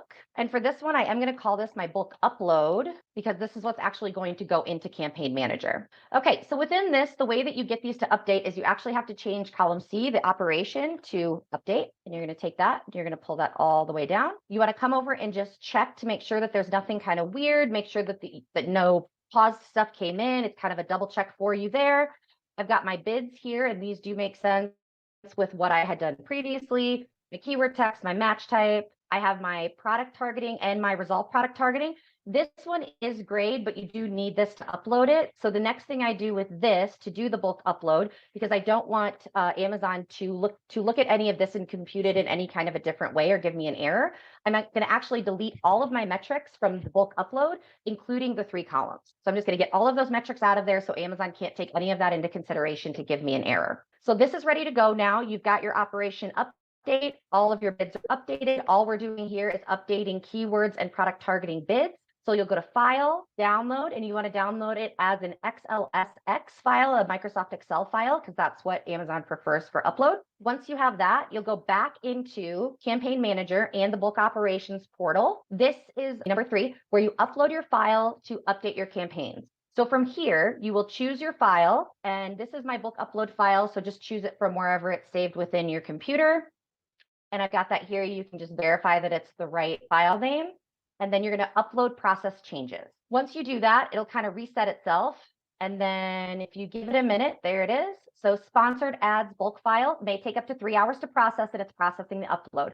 Now you can see we've tested this a few times with a couple different things. If you have finished with warnings, it means that there's an error within your bulk upload. You've either probably, most likely, not included something you were supposed to, or included something that you weren't supposed to, or you didn't put update in your operations column to update it.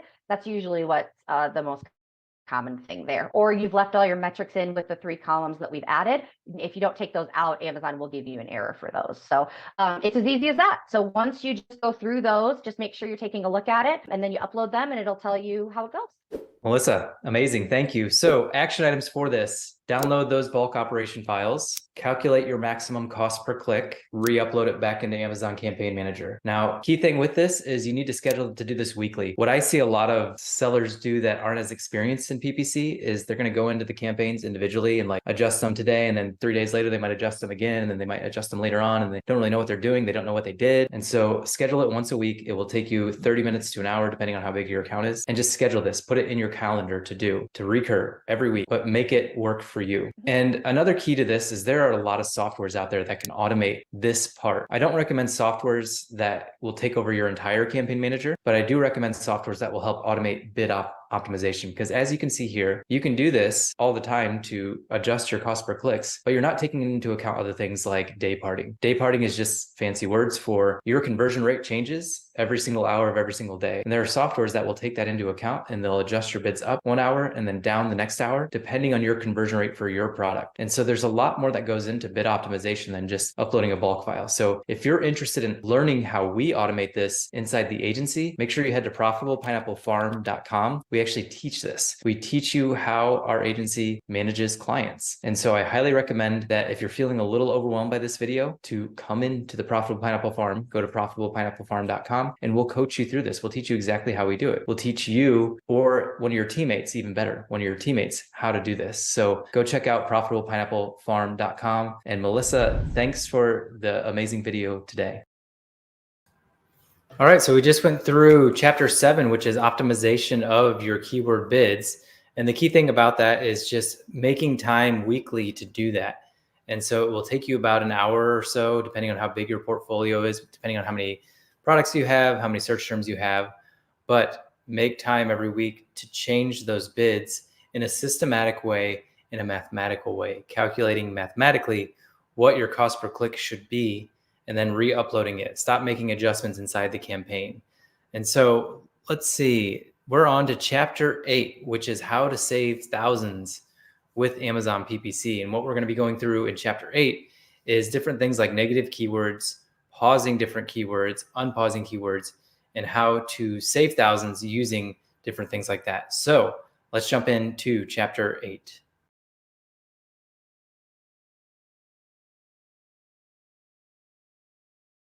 Ways that you can save thousands of dollars with Amazon PPC.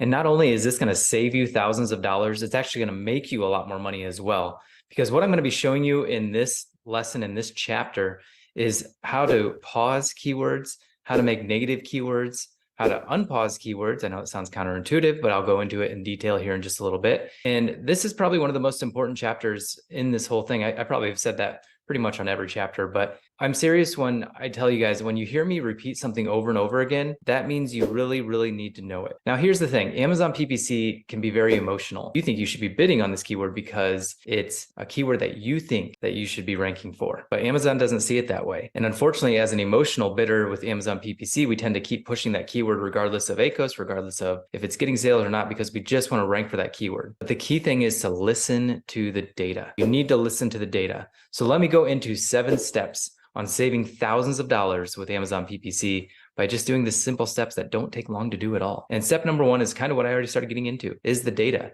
Listen to the data. The data does not lie. Data will tell you whether you should be going after this keyword or search term or not, whether you should be going after this ASIN or not. Listen to the data. Make actions based on data. Don't make actions based on emotion. If you go back to chapter 5 in this series, I show you how to scale a search term report and how to use that search term report to scale your Amazon PPC. All we're doing is we're looking at data at an unbiased way, taking our emotions out of it and using that data to then scale. So make sure you have data to look at. And that's kind of one of the big features with the 7 steps that I'm going to go over today. Now, step number 2, you guys have heard me say this over and over again, but focus on conversion rate and focus on tacos, not ACoS. Focus on conversion rate and focus on tacos. You have to think about what Amazon wants. Amazon is an algorithm based on sales. They want high conversions and high sales. If you focus on those 2 metrics, they want sales velocity and they want high conversion. Because when somebody searches something into Amazon, they're going to show the ones that convert the most and that sell the most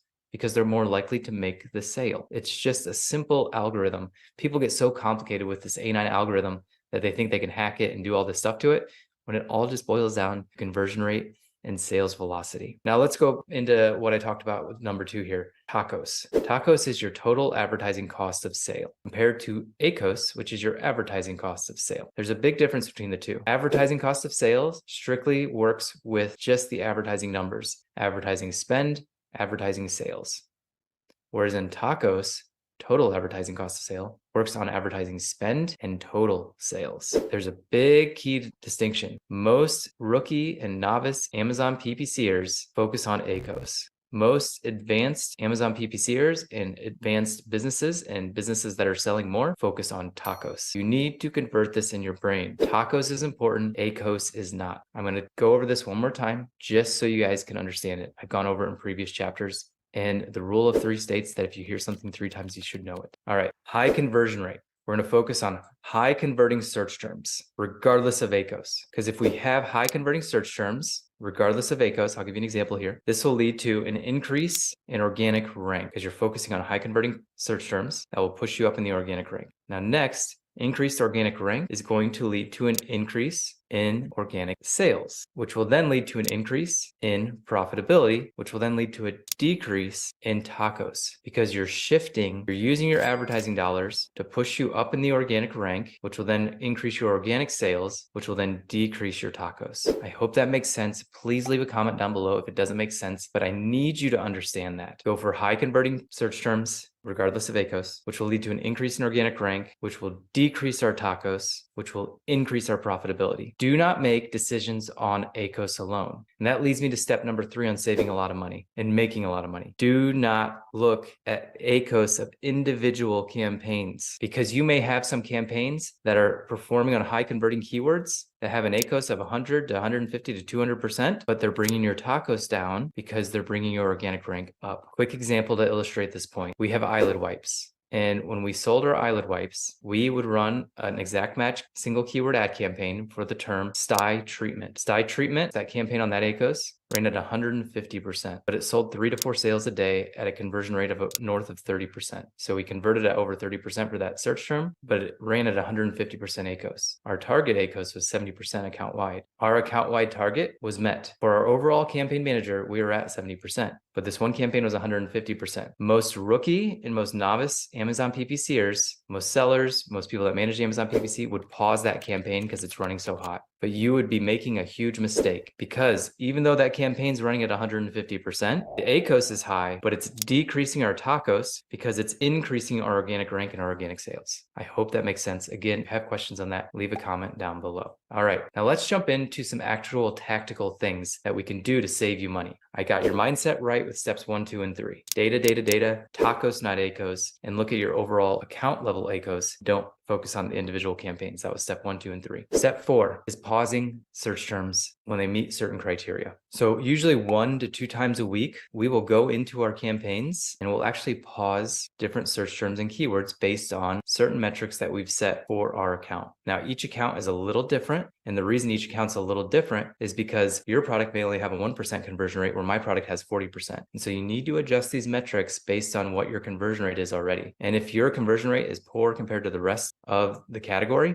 you're always going to be at the bottom of the pack. PPC will not help you. You have to get your conversion rate up. We've talked about this in previous videos, but with conversion rate, you have to have your listing optimized. You have to have at least a 4.5 star appearance in your ratings and reviews. That's so huge. I can't emphasize that enough. And you have to have your bullets and your titles and listing optimized. Go back to chapter 2 if you need to go over that again, because it's very, very, very, very important to have your listing optimized in order to drive PPC. But let me switch over to my screen. We're going to dive into step 4, and I'll have this graph or this SOP for you to be able to pull up, and you can use it whenever you go into weekly pause. I still use this when I go into accounts to pause them weekly, and you should too. So you should have this by your side when you're pausing. So let me switch over to my screen. We'll do that, and then we'll jump back into the 7 steps. This is what my setup looks like when I'm pausing campaigns on a weekly basis. What I'm doing here is on my left side, I have my criteria right here. So step 4 is what we're on, bi-weekly optimization, pausing in negative keywords. And there's 2 big steps that we do. We look at high ACoS campaigns first. And so here's the instructions. We're going to set the date range change to 30 days, leaving a 5-day attribution window. So today's November 30th. We're going to go back to the 27th. I know that's only 3 days, but Cyber Monday was that day, so that's why I'm going to do it. We're going to go to the 27th through the 27th, October 27th through November 27th. That's a 30-day window with a little bit of an attribution for Amazon to catch up. And then we're going to sort the ACoS column from descending, highest ACoS at the top. So let's scroll over to ACoS.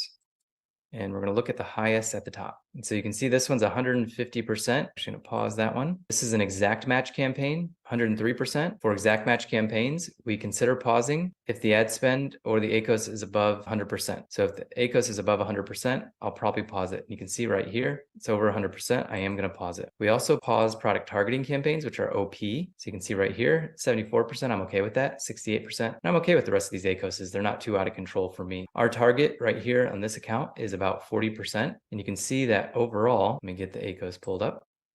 We're at 37%. So I'm not going to be that aggressive with my pausing because overall our account ACoS is where I want it to be. And therefore I don't need to pause that much. So I'm just going to pause those two. I'm going to be a little less aggressive in pausing today. Now let's look at negative exact. So this is going to be for broad phrase auto campaigns that have greater than 50% ACoS. Now remember we talked about with broad phrase and auto campaigns, we don't use a lot with phrase, but you'll see a lot of broad and autos in here. Those campaigns are discovery campaigns. Therefore, we're trying to discover new keywords all the time. And when Amazon is doing that, you're going to find search terms in there, and ASINs even, that you need to make negatives. Now, we should have already uploaded our negative phrase list that we created over in chapter 1 when we did keyword research. But we also need to optimize them throughout every week just to see if we can make more search terms and more ASINs negative. So let me show you an example of that as well. So my first broad campaigns right here is at 53%. Our criteria is anything over 50%. We're gonna look to optimize it. So let's look at this one. I'm also just gonna look at this other one just so you guys can see another example. And then I'm gonna just scroll down a little bit further. There's another broad one operating at 30% with 65 orders, significant sales velocity there, selling about 2 a day. So we're gonna leave that one alone. And that should be good. There's a random phrase in here, not doing too bad. Here's the auto campaign. Let me show you that one as well. All right, so with broad phrase and auto, I wanna reemphasize that we usually never pause the campaign. We usually always work to optimize the campaign. Now, we may consider pausing the campaign if it's at like a 200 to 300 to 400% ACoS, but you can always optimize broad and auto campaigns. Keep that in mind when you're doing this. So let's head over and I'll show you how to optimize it. So here we are inside the ad group level. We're going to click here, and then we're going to come down here to search terms. This is all the search terms that you're going for over the last 30 days. And what I like to do is just sort it by spend. And when you sort it by spend, it's going to show you the highest spenders first. And with this broad campaign, you can see that there's nothing really going out of control too bad. Yes, the ACoS is at 53%, but I'm okay with that. There's not really a lot of clicks on this, and so nothing to really do here. So I'm just going to close out of that. We're going to do the same thing for this broad campaign. Probably see the same thing. So we'll sort it by spend, and you can see this one's got 8 clicks, 3 sales. I'm going to leave that one on. Nothing else is really out of control, but you can also just kind of look through these and see if there's any words that just don't make sense. And it looks like all these look pretty good. So I'm going to close out of that one too. Same thing here. This is the auto campaign now. We're going to click into the ATM. We're then going to go to search terms, sort it by spend. And then you can see a little more action on this one, but not anything too crazy. But what I'm looking for here is words that just don't make sense with this product. And then I'm going to add them to my negative targeting. You can see I've already added quite a few negatives. That's why our targeting is pretty on point with this.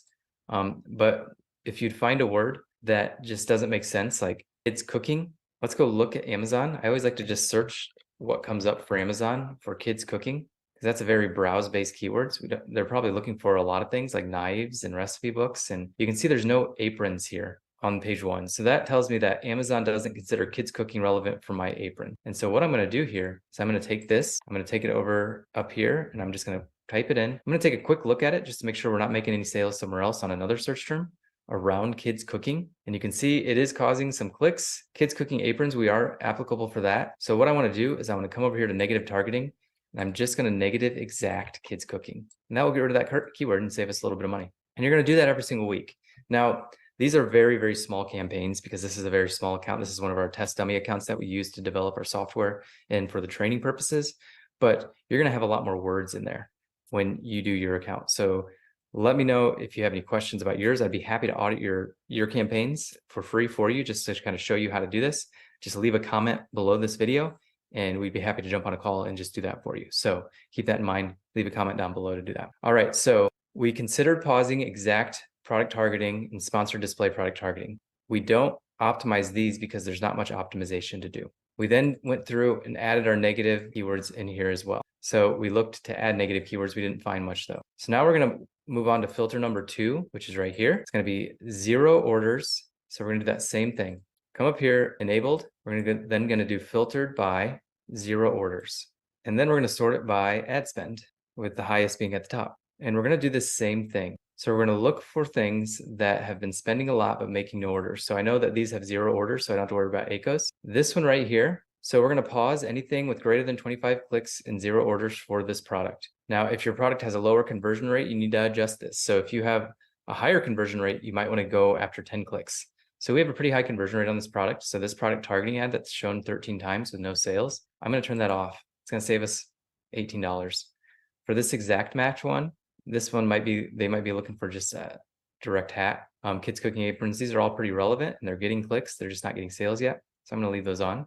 This one right here is a broad match campaign. So with broad, we're going to move on to negative exact. But these OW for us is exact match campaigns. Not much you can do to optimize those again. So you're either going to pause them or you're going to leave them on. We're going to leave them on. And the reason we leave them on is because then we can adjust the bids to optimize them. And then same thing with broad, you can adjust the bids to optimize them. We'll show you how to do that in another video, but let's just work on optimizing them by adding negatives.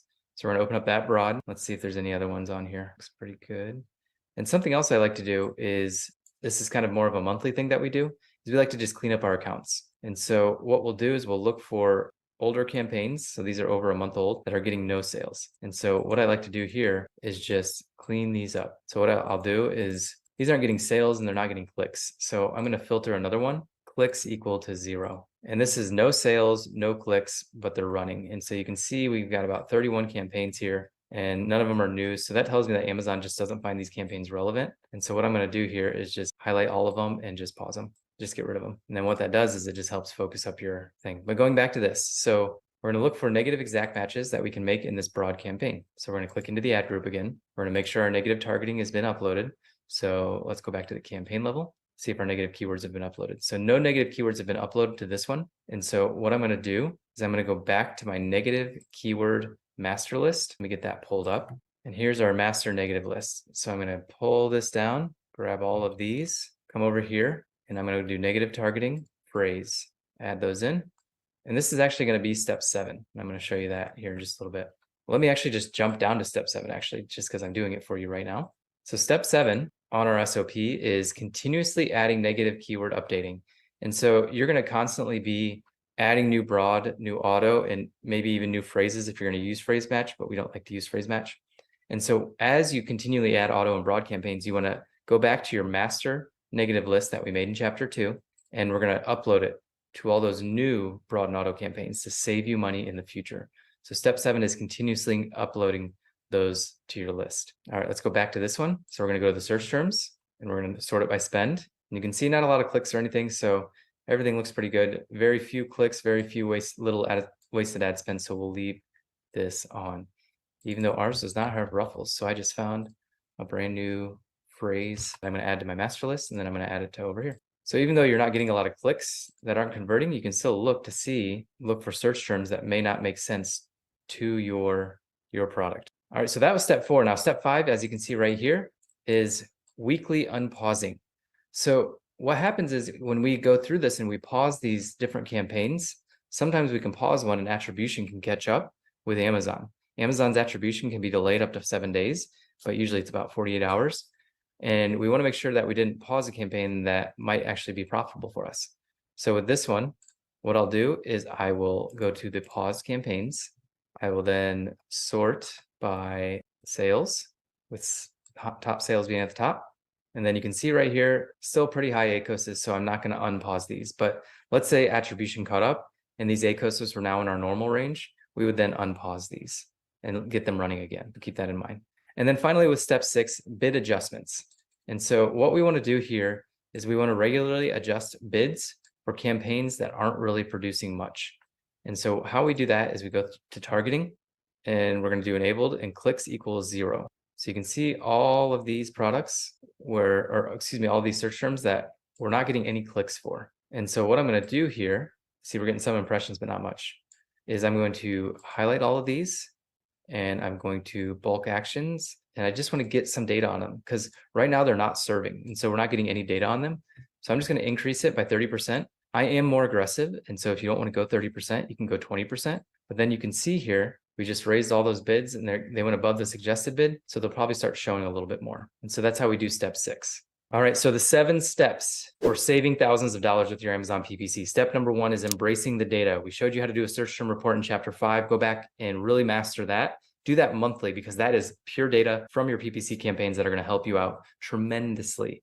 Step number 2 is focusing on conversion rate and TACoS, high converting keywords, and focus on the TACoS of your account because you don't want to focus on ACoS because you may have high ACoS campaigns that are very high in conversion rate that decrease your TACoS, therefore making you more profitable. And we'll shut down those high ACoS campaigns because they have a high ACoS, but you shouldn't do that because it decreases your TACoS. And that brings me to step 3, which is don't look at individual campaign performances. Don't look at individual ACoS performances to make big decisions. Look at the overall account ACoS if that's meeting your target. Don't worry about ones that have high ACoS if the search term that they're going for is a high converting search term. Emphasis on that over and over again. Step number 4 is weekly optimization through pausing, unpausing, and putting negative keywords. So we pause exact match and product targeting ads because we can't do much optimization there. We'll adjust the bids up and down, but if it's just getting too out of control, we'll pause it. For broad and auto campaigns, those are discovery campaigns, and we can always optimize those. We can optimize the bids. We can optimize by putting negative keywords into them.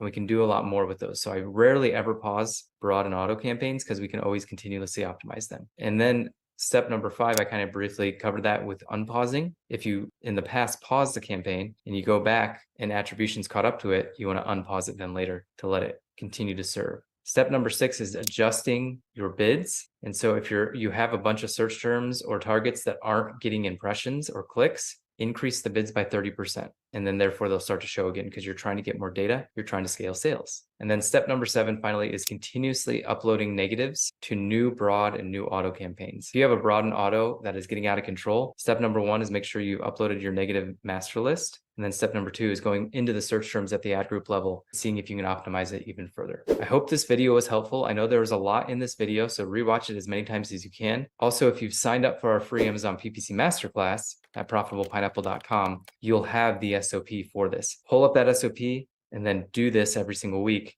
just like I showed you here in this video. And if you have any questions, please put them in the comments down below. Otherwise, I'm going to see you in the next video.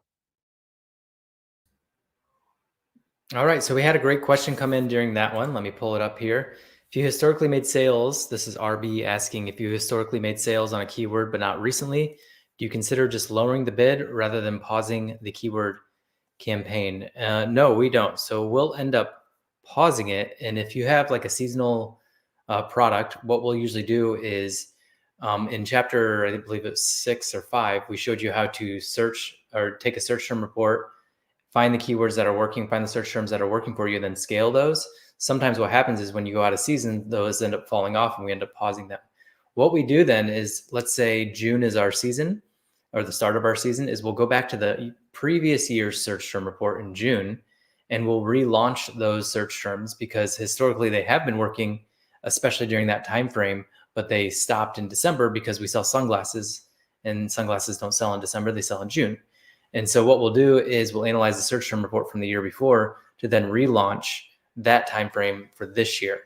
So to answer your question and to go back to our foundation and our strategies is sales velocity. We always want sales velocity. And so just downbidding is pretty much going to make that search term fall off and that campaign's going to die anyway. And so there's no point in really downbidding it if it's not producing sales velocity. And when I say sales velocity, I mean a sale a day, a sale every 2 days. I don't mean a sale every 30 days. I mean a sale a day, a sale every 2 days. That's going to bring you velocity. Whereas in like people keep campaigns and search terms running that make one sale every 30 days because it helps them make a sale, but it really doesn't. It actually takes your focus away from what it should be focusing on, which is your top converting search terms. So I hope that makes sense. I hope that answered your question. All right. And if you guys have any comments, questions, anything, please let me know down in the comments below. And if you guys have found this video helpful, I know we're going on 3 hours of being live here and we're just about done. We have chapter 9 and chapter 10, and then a little bonus section at the end until we are finished. But if you guys are finding this helpful, please let me know by giving me a comment or, thumbs upping this video, liking this video, leaving a comment. RB, you're welcome. All right. Well, let's jump into chapter 9, which is all about monitoring. And so we get a lot of questions about what do we need to monitor. And I was on a panel once at a PPC panel at a conference once, and people were asking like, what all do you monitor, and this and that and this and that? And everybody is giving these crazy answers. And it got to me, and I was the last person to speak on it. And I was just like, sales. I monitor sales. And so there are about 30 metrics that, if not more than 30 metrics that you can monitor with Amazon PPC. But I'm going to show you the metrics that really matter and the ones that we monitor. Because if you just monitor these simple metrics, when something's wrong, you're going to know. And that's when you dive into everything else. And so we're going to go over chapter 9, what to monitor. And then in chapter 10, we're going to go over what happens when something goes wrong in your Amazon account and how to troubleshoot that. So with that being said, let's jump into chapter 9. In any advertising platform depends on metrics, and you need to measure metrics. But the problem is there's so many metrics to measure. What do you need to focus on? And that's what I'm going to be going over in today's chapter and in today's video. This chapter in my free Amazon PPC Masterclass, if you have not signed up for it yet, make sure you head to profitablepineapple.com, sign up for that free PPC Masterclass. I kid you not when I say it is better than any paid course out there. So let's jump in. I want to start out by saying the only metric that matters. There's only one metric that matters. This is all you need to know. Sales growth. And I'm not talking about week over week or month over month. I'm talking about quarter over quarter sales growth and year over year sales growth. The thing that I see in most rookie Amazon sellers make is the problem that they have is they focus on month over month sales growth. Like they expect you to grow 5% month over month, but the dynamic of month over month sales growth is extremely hard to measure because seasonality, Christmas season, Prime Days, holidays, seasons of life, summer versus fall, school starting. There's so many different dynamics month over month that it's hard to measure sales growth unless you're just growing at an astronomical rate. Quarter over quarter growth is what you need to measure, and year over year growth is what you need to focus on. Those are the metrics that matter. And I again want to emphasize this. You need to understand total advertising cost of sale. Your TACoS is so important. ACoS is not. ACoS is just one metric in your Amazon PPC, but what really matters is TACoS, because if you can have a high ACoS, but if your TACoS is going down, you're becoming more profitable. So profitability is measured by TACoS, not ACoS. I've had high ACoS campaigns that have decreased my TACoS, therefore making me more profitable as a result. And so keep that in mind. You need to understand that TACoS is what you want to measure. Now, regarding TACoS, you want to shoot for about a 10 to 15% if you want a nice stable account that focuses on profitability. If you're in a growth mode, you want to go more for like 15 to 20%. With that being said, we knew our numbers. We knew our lifetime customer value, and we knew we wanted to get aggressive with our customer acquisition. So we pushed our TACoS, our total advertising cost, to 42%. The month that we did $500,000 in sales, we had almost $210,000 in spend on advertising. It was break even for us that month. It was a 42% TACoS, but we acquired a lot of customers that month. And that's what we focused on for about 8 months, is we focused on pushing our TACoS up to 42%. That is hyper aggressive growth. And it worked. We ended up selling our company for multi-millions a little bit later. And it was something that we knew that if we pushed it, we knew the lifetime sales would catch up and it would make us more profitable, which then we could sell for more. But usually for most accounts, 10 to 15% is stability, 15 to 20% TACoS is growth mode. So keep that in mind when you're thinking about TACoS and what your goals should be. And then as a reminder, you don't want to look at individual campaign ACoSs, your advertising cost of sales. You want to look at your total campaign manager ACoS, because again, you may have high ACoS campaigns that bring down your TACoS, making you more profitable. So keep that in mind. If you have a high ACoS campaign, make sure that word is converting well, because if that word is converting well, it's shooting you off in the organic rank. Now, another metric to look at is organic versus advertising sales. Most of the time, a healthy organic versus advertising sales is 60% organic sales, 40% advertising sales. That will be skewed based on launches. So during like a launch, your TACoS may be 50 to 75%, and your advertising sales may be almost 100% because you have no organic rank. So keep that in mind. And that also goes back to the TACoS conversation. You may have a higher TACoS at the beginning of a launch of a product as well, in the 50 to 75%. As your organic ranking goes up, that ratio should shift. Your TACoS should decrease. Your organic sales should start to pick up. Now, 60% organic, 40% advertising. With that said, we've seen a shift lately in the last couple of years with Amazon. 40% organic, 60% advertising for a lot of accounts now. And the reason is Amazon is becoming a more pay-to-play platform. But if you focus on high converting keywords, regardless of ACoS. That will drive your organic ranking up and should help keep that 60-40 balance between organic and advertising. So with all that being said, what should you be tracking on a weekly or a daily basis, depending on who you have on your team? If you have somebody to track this for you daily, that's great. I like to check it weekly. We do it weekly and monthly and quarterly and yearly for our clients. And the reason we do that is because it allows you to just take a step back. When you're looking at daily metrics, you tend to get emotional. When you look at weekly metrics, you can look at a big picture. Daily metrics are made to put out fires. So if you see something going on in your business, a daily metric can find that. And you can do the metrics I'm going to go over daily, but don't make big decisions on the daily metrics. Put out fires on the daily metrics. Weekly, monthly, that's when you want to start zooming out, making bigger decisions based on that. Do I want to increase my ACoS today or this month? Do I want to go more aggressive? Do I want to go after growth mode in tacos because I have the profitability to do so? So keep that in mind. But the numbers we look at are revenue, profit, ad spend, ad sales, ACoS, tacos, and new campaigns created. Those are the 7 metrics that we look at on a weekly and a monthly basis. Let me go over them again. Revenue, profit, ad sales, ad spend, ACoS, tacos. I see you writing. I'm going to flip over to my screen and show you how we do this inside of our business and inside our agency.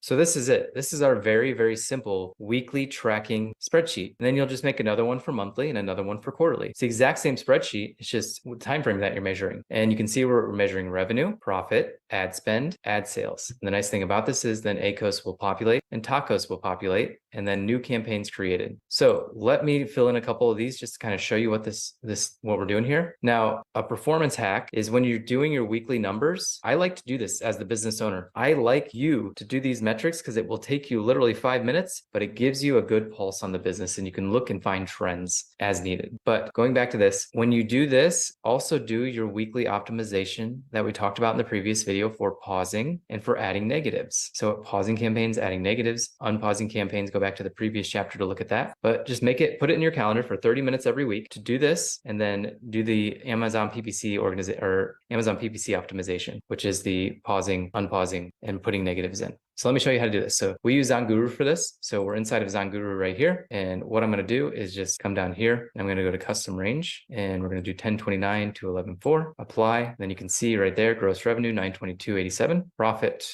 was negative 57.79. Ad spend, I like to go to campaign manager for that. So we'll do that same time frame. Spend is right there. Let me get sales in here as well. Spend was 307.21 and then ad sales 684.66. So you can see it calculates our ACoS, our tacos, and then we can go in to see how many campaigns we created. So I'll go sort it by start date and we'll look for just the time period of that. So we're scrolled down and it looks like, and I'll just manually count these 1, 2, 3, 4, 5, 6, 7, 8, 9, 10, 11, 12, 13, 14, 15, 16, 17, 18, 19, 20, 21, 22, 23, 24, 25, 26, 27, 28, 31, 32, 33, 34, 35, 36, 37, 38, 46. So we actually had quite a few campaigns. I didn't expect that many. So 46 campaigns created. And then we'll do that same thing for this date, 11.5 through 11.11. Same thing, we'll go to ZonGuru, put that custom date range in. 839 or 840 and 21. So I made a little more profit that month or that week. Ad spend to ad sales.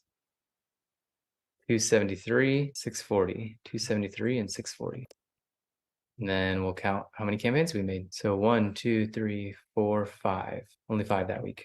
And then you can just do this again. And this is all we do. This is like what we monitor. This is what we track. This is what we do to make sure our clients' accounts are looking good. And we monitor this on, like I said, a monthly and a weekly basis. So your action items for this video is to just update this on a weekly and a monthly and a quarterly basis. This is something that I'd like you to do as the business owner because this is your metrics. Have somebody else do this daily, and that way you can put out fires if fires pop up. But you should be doing this weekly, monthly, and quarterly because you need to look at data and reports to make high strategic decisions. And so if you have not signed up for it, make sure you head to profitablepineapple.com to do that. And if you found this video helpful, let me know that. And if you have any questions, also put those down in the comments as well. All right, so those are the metrics to track. And now what we're going to do is jump into, let's just say something starts to go a little haywire, and we're going to go into troubleshooting of your Amazon account. So let's jump into chapter 10, which is troubleshooting your Amazon account. And again, if any questions pop up, please put them down in the comments below. I'd be happy to answer them here live. suspended or something's wrong with your Amazon account, you need to put out a fire, but you're not really sure where to begin, that is what I'm going to be going through in this video. I'm going to be, when your Amazon account goes haywire, when revenues are down, or when something's wrong, I'm going to give you a step-by-step guide, and you can get this in the SEOP down below, and it's part of our free Amazon PPC Masterclass, but I'm going to show you exactly what to look for. I'm Dr. Travis Ziegler, and let's jump in. So the first thing I always look at is account health and performance. Account health and performance is going to tell you if you have any trademark infringements, any IP infringements, if you're suspended for any reason, and why you're suspended, and what you need to do to appeal the process. And so what you need to do is first go into account performance and health. And I'm going to switch over to my screen here towards the end, and I'll show you exactly where all this stuff is. The second thing you want to do is look at your reviews and ratings. Sometimes if we see a drastic decrease in sales, it's usually due to your reviews and ratings tanking. And so you can go from that 4.5 star appearance to then 4.0 star appearance by just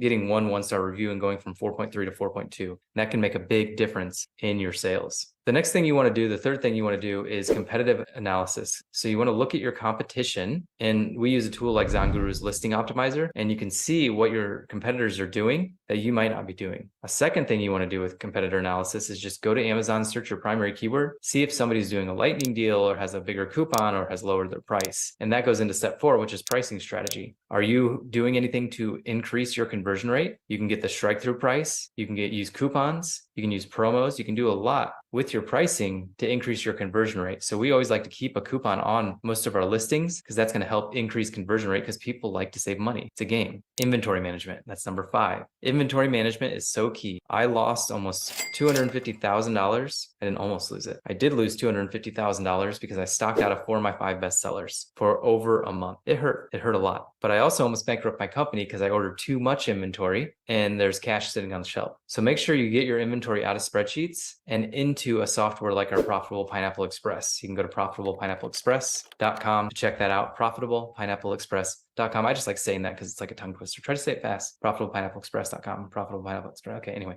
So inventory management. Did you go out of stock? Is Amazon moving your inventory around? So I always recommend having an FBA and an FBM listing on everything, because if Amazon decides they want to do an investigation on your FBA stock, you still have your FBM pop in there and still make some sales. Now, next, you want to check your advertising and promotions. So did you have a promotion running that's no longer running? Did you have advertising that got suspended? Your advertising gets suspended just like your product scan. And so go into Campaign Manager and take a look around, make sure everything's running. It will say suspended essentially if you are suspended. And then leverage external traffic. Use things like Google ads and Facebook ads and TikTok ads to leverage external traffic going into your Amazon listing. Did you turn that off? Or did something happen? Did your Google account get suspended? So look at your external traffic as well, because that can increase your organic rank significantly and your sales. And if it's gone now all of a sudden, then that might cause the decrease in sales or something going wrong. Look at top sellers. So what are top sellers doing in your category? Copy that. Look at their images, look at their ratings, look at their reviews, look at their pricing, and see what you can do to copy them and make it better, or just see if they're doing something that might be taking over some of your sales. And then finally, look at the trend, look at analysis trends, look at Google Trends for your search term, or your best search terms for your product. Did you have a seasonal product? Did you have a trendy product? Is that trend going down? Keto is a great example of this. Keto was really hot a couple of years ago. Now it's starting to fall down. Intermittent fasting, really hot a couple of years ago, starting to decline. It's still healthy, it's still being done, but people aren't searching it as much because it's not talked about as much. So look at trends as well. So let me switch over to my screen. I'm going to go through this list again and show you how to look at these things inside your Amazon Campaign Manager. So this is what I like to do. If something goes wrong in my account, I pull up Campaign Manager right beside the SOP I just went through. So the first thing I want to do is assess account health and performance. So I'm going to come up here. We're going to come down here to performance and account health. And what we're going to do is just look here. So everything looks pretty good. We have a healthy account rating. Is there anything? Oh, listing policy violations. Wonder what these are. These probably got us suspended. We were suspended the other day, by the way. And so we can click into here and Amazon will tell us exactly what's going on. And so it looks like they removed bullet points. So the second thing we're going to do is evaluate your reviews and ratings. Did your reviews and ratings tank and fall below that 4.5 stars? Did you lose a bunch of ratings? Those can all affect your performance and your sales. Finally, look at your competition. So our main keyword is chef and kids apron hat for kids. We're going to type that in and let's just look at this at a holistic view. So if I scroll down here, I'm top of search there. I'm higher priced than most of my competition. And so are people choosing my cheaper competitor? Do I need to put a coupon on my listing? What do I need to do to get this back up? And so look at what your competitors are doing, putting people in versus no people, colorful. Those seem to be selling more. There's us again. So we're number 5 organically. Nope, that's a sponsored product of mine. And then pricing strategy, what I just went over as well. Are our competitors lower priced than us? And yes, they are. Inventory management. Did you run out of stock? Look at Profitable Pineapple Express and just take a look at it. See if you ran out of stock of your bestseller, or just go into your inventory and then just see if you stocked out. Go into Campaign Manager and then look at the status of your campaigns. And so if we went by filtered and enabled, you would see that the status is delivering. And if it's not delivering, it would say something else. And it might say something like product suspended. You can also click into one and it will tell you if the product in the SKU is suspended inside of your ad group level. And then finally, let's look at Google Trends. So I'm going to go over to Google Trends and let's just look up that same keyword. How about we just look up chef hat and apron? Interest over time. So you just see it's not really trendy at all. Let's look up chef apron. And then you can see it kind of peaks around this time for gifts and for Halloween. And then it kind of teeters off after that. You can also go into like a keyword tracker and you can look in here too. So we'll go into keywords on fire and you can just click on these. So you can see right here, trends. October for Halloween, and then giftable for Christmas. And it shoots up for Christmas, and then it tanks again after Christmas. So keep trends in mind as well.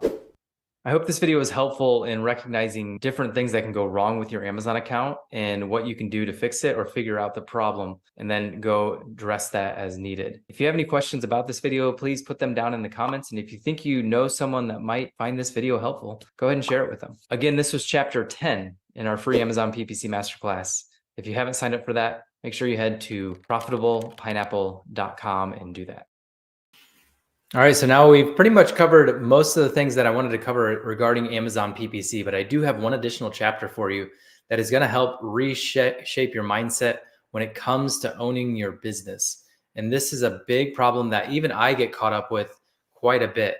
And it's a philosophy that you can use to help scale your brand overall. So this last chapter is not going to be Amazon PPC related, but it's going to help you grow your business. And in turn, it will help you grow your Amazon PPC if you follow this last bonus chapter. So let me pull that up and we'll jump into that. In today's show, we're going to be going over how to scale to $1 million and beyond. Now, I'm going to give you an advanced level strategy that's actually not that advanced at all. It's actually very simple. And so the reason I call it advanced is because nobody's doing it. And this is one of the biggest things that you can do to take your business from 0 to 1 million, then also from 1 million to 10 million and beyond, because it's simple. And the reason people aren't doing it is because it's simple. Now, trust me when I say that if you did this today, implemented it this week, you'd probably double your revenue by the end of this year. So with that being said, let's jump into how to scale to $1 million and beyond. This is one of those strategies that is a more advanced strategy. And when I say more advanced strategy, what I mean that it is so simple that nobody is doing it. And you need to start doing it because this is the thing that will take your business from 0 to 1 million, from 1 million to 10 million. It's something I encourage in our agency over and over again. I haven't gone over it with anybody in our agency in a while, so I wanted to bring it up on a mastermind call for everyone to see it, because if you guys do this, this can be one of the most impactful things. And let me just go back to 2019 and the story that made me discover this and how I learned it. So a lot of you guys know my story from 2019. It was a very hard year for me. And we decided that we left our mastermind that we were in and we jumped into another mastermind that was all about sales funnels, getting on Shopify, getting off Amazon as much as you could. And so we decided to invest a lot of money, close to $40,000 up front to hire this agency. And they were a retainer of $4,000 plus a percentage of ad spend. And so just for their fees alone, we spent almost $100,000 that year, plus what they were spending on Facebook ads for us. And the return on ad spend was like 0.5. And this was for an entire 10 months. So you can imagine that led to no profit. So all of our profit from Amazon was dumped into making our Shopify store. And we dumped close to $500,000 into it. And the results just weren't there. And you can imagine like the dark places you go into when you just had this year where you profited 500,000, and then you go to a year where you profited pretty much nothing. And so it was a really dark year for us in 2019. We almost sold our business for around $700,000. when it was doing 3.2 million. And it was one of those like, hey, we'll close in 3 weeks. It was actually Thrasio, if you guys want to know. And we'll close in 3 weeks, all cash. And we were going to get stuck with all our loans still. They weren't going to give us anything for inventory. And so I about signed papers that we would have pretty much netted $200,000 on our business. That's how like down in the dumps I was. And I decided to quit the mastermind that I was in because I just realized it was a huge distraction for us. And I decided to go back all in on what I was doing before, which was Amazon. And along in 2019, what also happened was, a lot of you guys know my story, but we were involved in a Ponzi scheme that we ended up losing about $630,000 to that as well. And that was 2 weeks after our son had passed away. He had a genetic mutation and a rare disease called Edwards syndrome.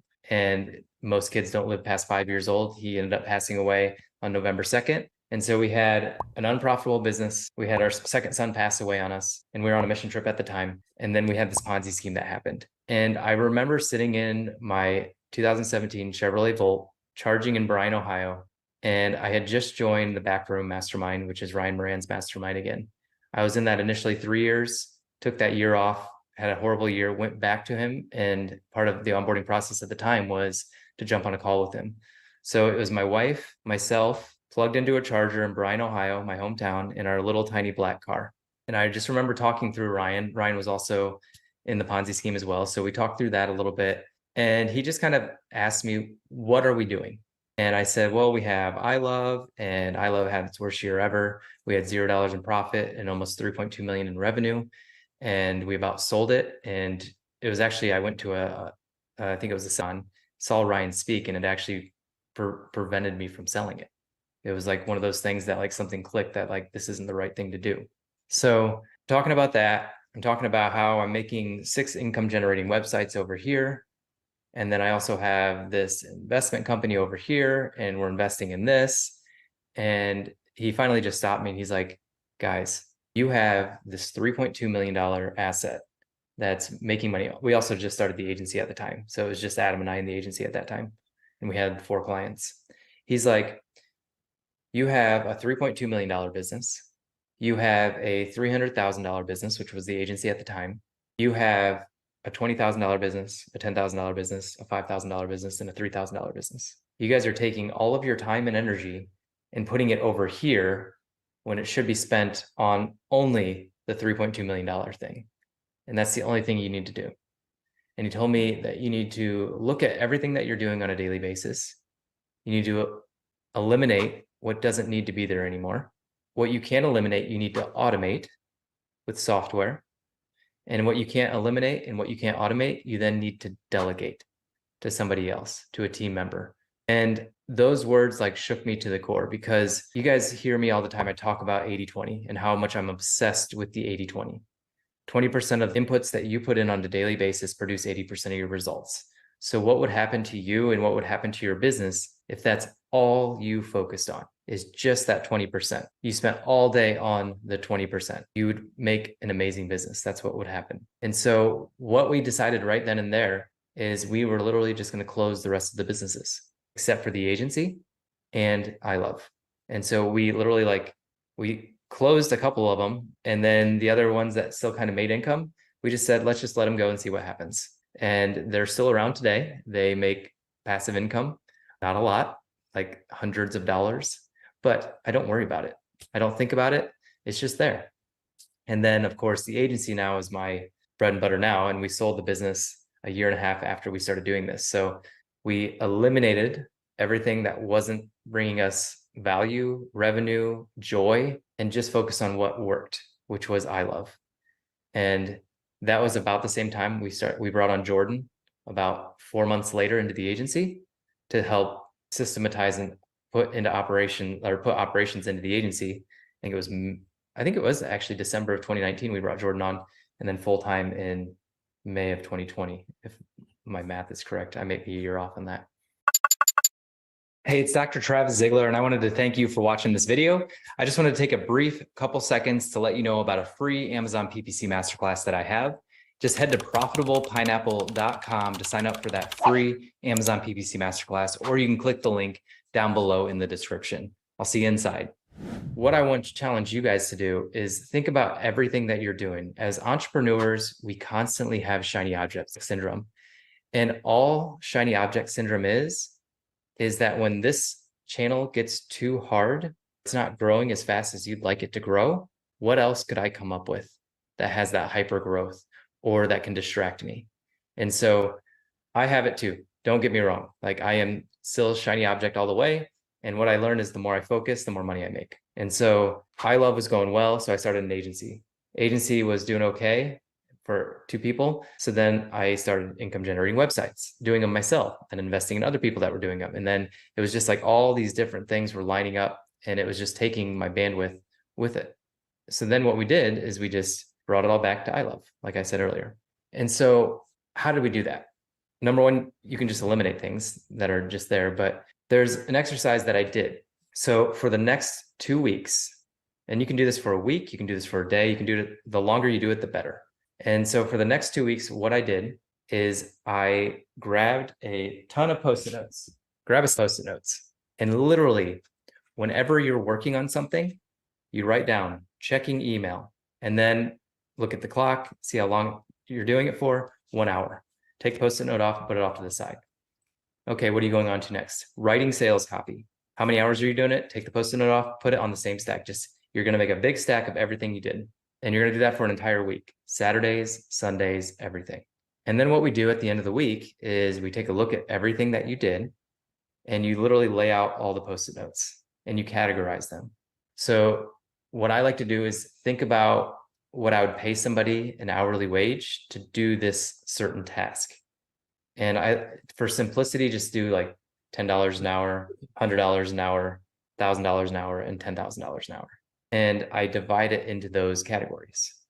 So $10 an hour, $100 an hour, $1,000 an hour, and $10,000 an hour. And I'm going to show you guys an example of this in just a little bit. And then I look at the lowest level tasks and I think, what could I eliminate from this task list that could free up my time to do something else? And then I eliminate it.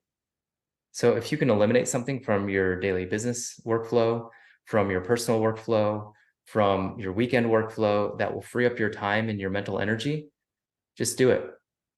And then see what happens. Because I guarantee nothing will happen and nothing will change. And that's when you know, okay, that was good elimination. I should not do that ever again. And then if you still have things on that task list, look for things that you can automate. So software, Trello for project management, Quartile for PPC management, Zonguru for statistics and listing optimization management. What else do we use? Profitable Pineapple Express inventory management for inventory management. Like, I see people struggle with spreadsheets and they're constantly trying to figure out how many to order, but their sales volume changes all the time and they're not using an inventory management software. I don't care which one you use, but try out Randy's. It's really great. Profitable Pineapple Express, non-shameless plug there. But you can use SoStock. You can use whatever inventory management software you want. But the difference between like a spreadsheet is you're doing that manually. You're putting in the sales numbers, you're doing all that, and it doesn't show you trends. So 7-day, 14-day, 30-day, 60-day trends. So your inventory order can be off, which will then stock you out or overstock you. And so that's where software comes in. Trello, project management. We're in the process of the nonprofit side of the agency. We're trying to get all clients onto Trello, and all communication will go through Trello. We're trying to get everything out of email. And so Aisha and Jenna, when they pull up Trello, they can go over their notifications and see exactly what needs to be done that day. And then I'll share that system with you guys when I have it completed and when Jen and I have it completed, but it's very promising. And it makes it so the clients can interact with us, not through email, not through text, but inside Trello, inside the ecosystem that we're using to project manage their tasks. And I'm not saying you need to use Trello. You can use Asana or Notion or whatever you use, but automation of things to get it off your plate. And so after we automate, there's still going to be things on there that you can't automate, you can't eliminate. They still have to be done. So then you just find somebody to delegate it to. There are people, now this is the craziest thing for entrepreneurs to understand. There are people in this world that love to do what you hate to do. And that is one of the biggest things that once you understand that concept, your whole world will open up. Like I love starting systems, mapping out systems, but actually doing them, I don't like to do them. I am a weird entrepreneur because I'm a visionary, but I also like systems at the same time. It's just my personality profile, and you don't usually see that. And so I'm a quick start. So I love to start something new. I like to develop a system around it, and then I like to hand it off. And then somebody else runs the system. I'm kind of like a CEO with a side of COO. It's really weird. And then I was lucky enough to have Jenna and have Jordan to take those systems and run them. Whereas then I started and made them, that's what my superpowers are. And then they can run them and then change things as they need to. And so with all that being said, I want to share with you a spreadsheet that I made to just kind of show you like what this is, just like kind of more of a generic one. It wasn't my post-it note activity, but what I want to do is I want to show you everything that you can be eliminating, that you can be automating, that you can be delegating. And so you can focus more on the higher level stuff, which is that $10,000 an hour stuff. Now, you're not going to be able to work 40 hours a week in that $10,000 an hour time frame, and that's okay, because the more we get there, the better. And as you move down, your business will just make less. As you start to move your tasks up to those higher level activities, that's when your income will take off, your revenue will take. So let me switch over to my screen, and I'm going to go over this with you guys. I think this will be helpful for you all. And I'm going to go over some examples of things that we've done lately that most people probably don't even think of. And it's changed the game for us. So let me share my screen. Cool. All right. So let's just go over some like $10 an hour stuff. So driving, running errands, organizing your house, cleaning your house, cold calling. These are like house specific. Then you have business ones, cold calling, speaking with unqualified prospects. We have an application before you get to a phone call for a reason, and that is purely to qualify prospects. For unqualified prospects, we send them to our free course, and hopefully they'll use our free course to get them up to becoming qualified, to then talking to Adam, and then onboarding with us. Fixing your website, building your website, doing expense reports, working on social media in the consumption manner, grocery shopping, mowing your lawn, responding to customers, product replacements, returns and refunds, fulfillment, listing your products, responding, typo, customer reviews, and cooking. So let me take a couple examples of things that you could essentially eliminate from this. Driving. How could you eliminate driving? You could move somewhere where you never have to drive. Think of a city like New York City. You'd never have to get in your car.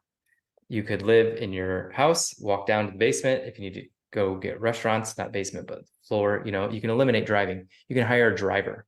You can just take Ubers everywhere. There's a lot of ways that you can eliminate driving. Sounds crazy, but like it's a lot of people eliminate driving. The story of Philip Rivers. So Philip Rivers was the quarterback for the San Diego Chargers. The Chargers then moved to LA, and he didn't want to move his family. So he bought an Escalade limo, outfitted the back to make it a movie room. And that was his film study room.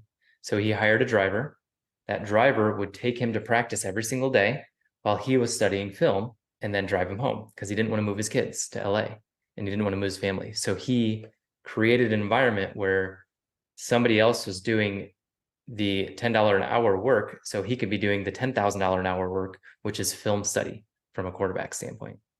Running errands. It's very easy to hire somebody with like Instacart to run errands and do your grocery shopping for you. And you'd be shocked with how many things you can get done with errands and chores just by posting to Facebook. And I'll give you a couple examples here too. We pay a kid in our neighborhood $20 an hour to come take Jude's Legos apart. He literally comes to my house. He takes apart Jude's Legos, sorts them by color in the correct color box, and then Jude comes home to a completely clean slate. And then he goes nuts. And then 2 weeks later, we bring him back in, $20 an hour. It takes him about an hour and a half to do. He takes apart all those Legos, organizes again, and we repeatedly do that. Mowing your lawn. How many of you guys are still mowing your lawn? Hire somebody to do that. It costs us $50 to get our lawn mowed. And he does it every 2 weeks. And that's $100 a month. Think about the time and the mental energy. It's not just the time factor. It's the mental energy that you're saving, because the mental energy of, oh, I got to mow the lawn. Oh, I got to mow the lawn. How many days do you say that in a row and dread it, and then you finally do it? And so mowing the lawn is one of those quick fixes. Grocery shopping, we talked about it a little bit. You can get Instacart to do it. Kroger delivers now. They deliver right to your door. You don't even have to go pick it up anymore.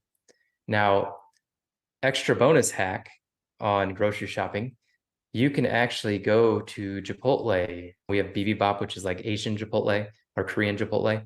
And then we have a place called Revol, which is like an organic Chipotle. And you can get catering. So what we do every week is we get catering for 10 to 15 people, depending on how many days we're going to be there. And we literally get our food catered to us, and then we just meal prep it into Pyrex dishes and put it in the fridge. So we pull it out, heat it up, and eat it. It's crazy, but it works so well because Jenna, what do you want for dinner? I don't know what I want for dinner. I don't want to make dinner. Do you want to make dinner? I don't want to make dinner. Well, maybe we should just order out. I don't want to order out. Can you just make something? Oh, this isn't that good. Like it's like every single night. And who can, yeah, I can see that some of you got rid of that. So catering, it's that easy. I mean, Chipotle, you can do it on the app. Bibimbap, you can do it online. You can do it on most of these places online. Now, we are actually taking it up a notch even further. And we've been talking to a local farm in the community, and we are going to get their animals. So funny story, we were talking about wins earlier and diet changes. I was a vegetarian for 12 years. And 2 weeks ago, I decided to pretty much completely reverse that. And I'm going full on almost carnivore just because I want to try it and see what happens. I've already gained 7 pounds just from going from eating 30 to 40 grams of protein a day to 175 grams of protein a day. I eliminated most fats out of my diet, like avocados, nuts, and all that. And I'm mostly eating protein, rice, and like sweet potatoes and like broccoli and veggies. So I'm not fully, like I didn't just shun vegetables. I still eat a lot of vegetables, but I eat 170 grams of protein a day, which is usually a pound of meat, and 50-gram protein shake in the morning. And yeah, I can't say I feel that different yet because it's only been 2 weeks. But with that being said, we've talked to a local farmer in the area, and they're going to start delivering us 10 pounds of chicken every single week. And I'm going to get them to cook it for us. So they're going to grill the chicken for me, dice it up, and bring it to my house, deliver it us, because it's a farm literally 5 miles from me.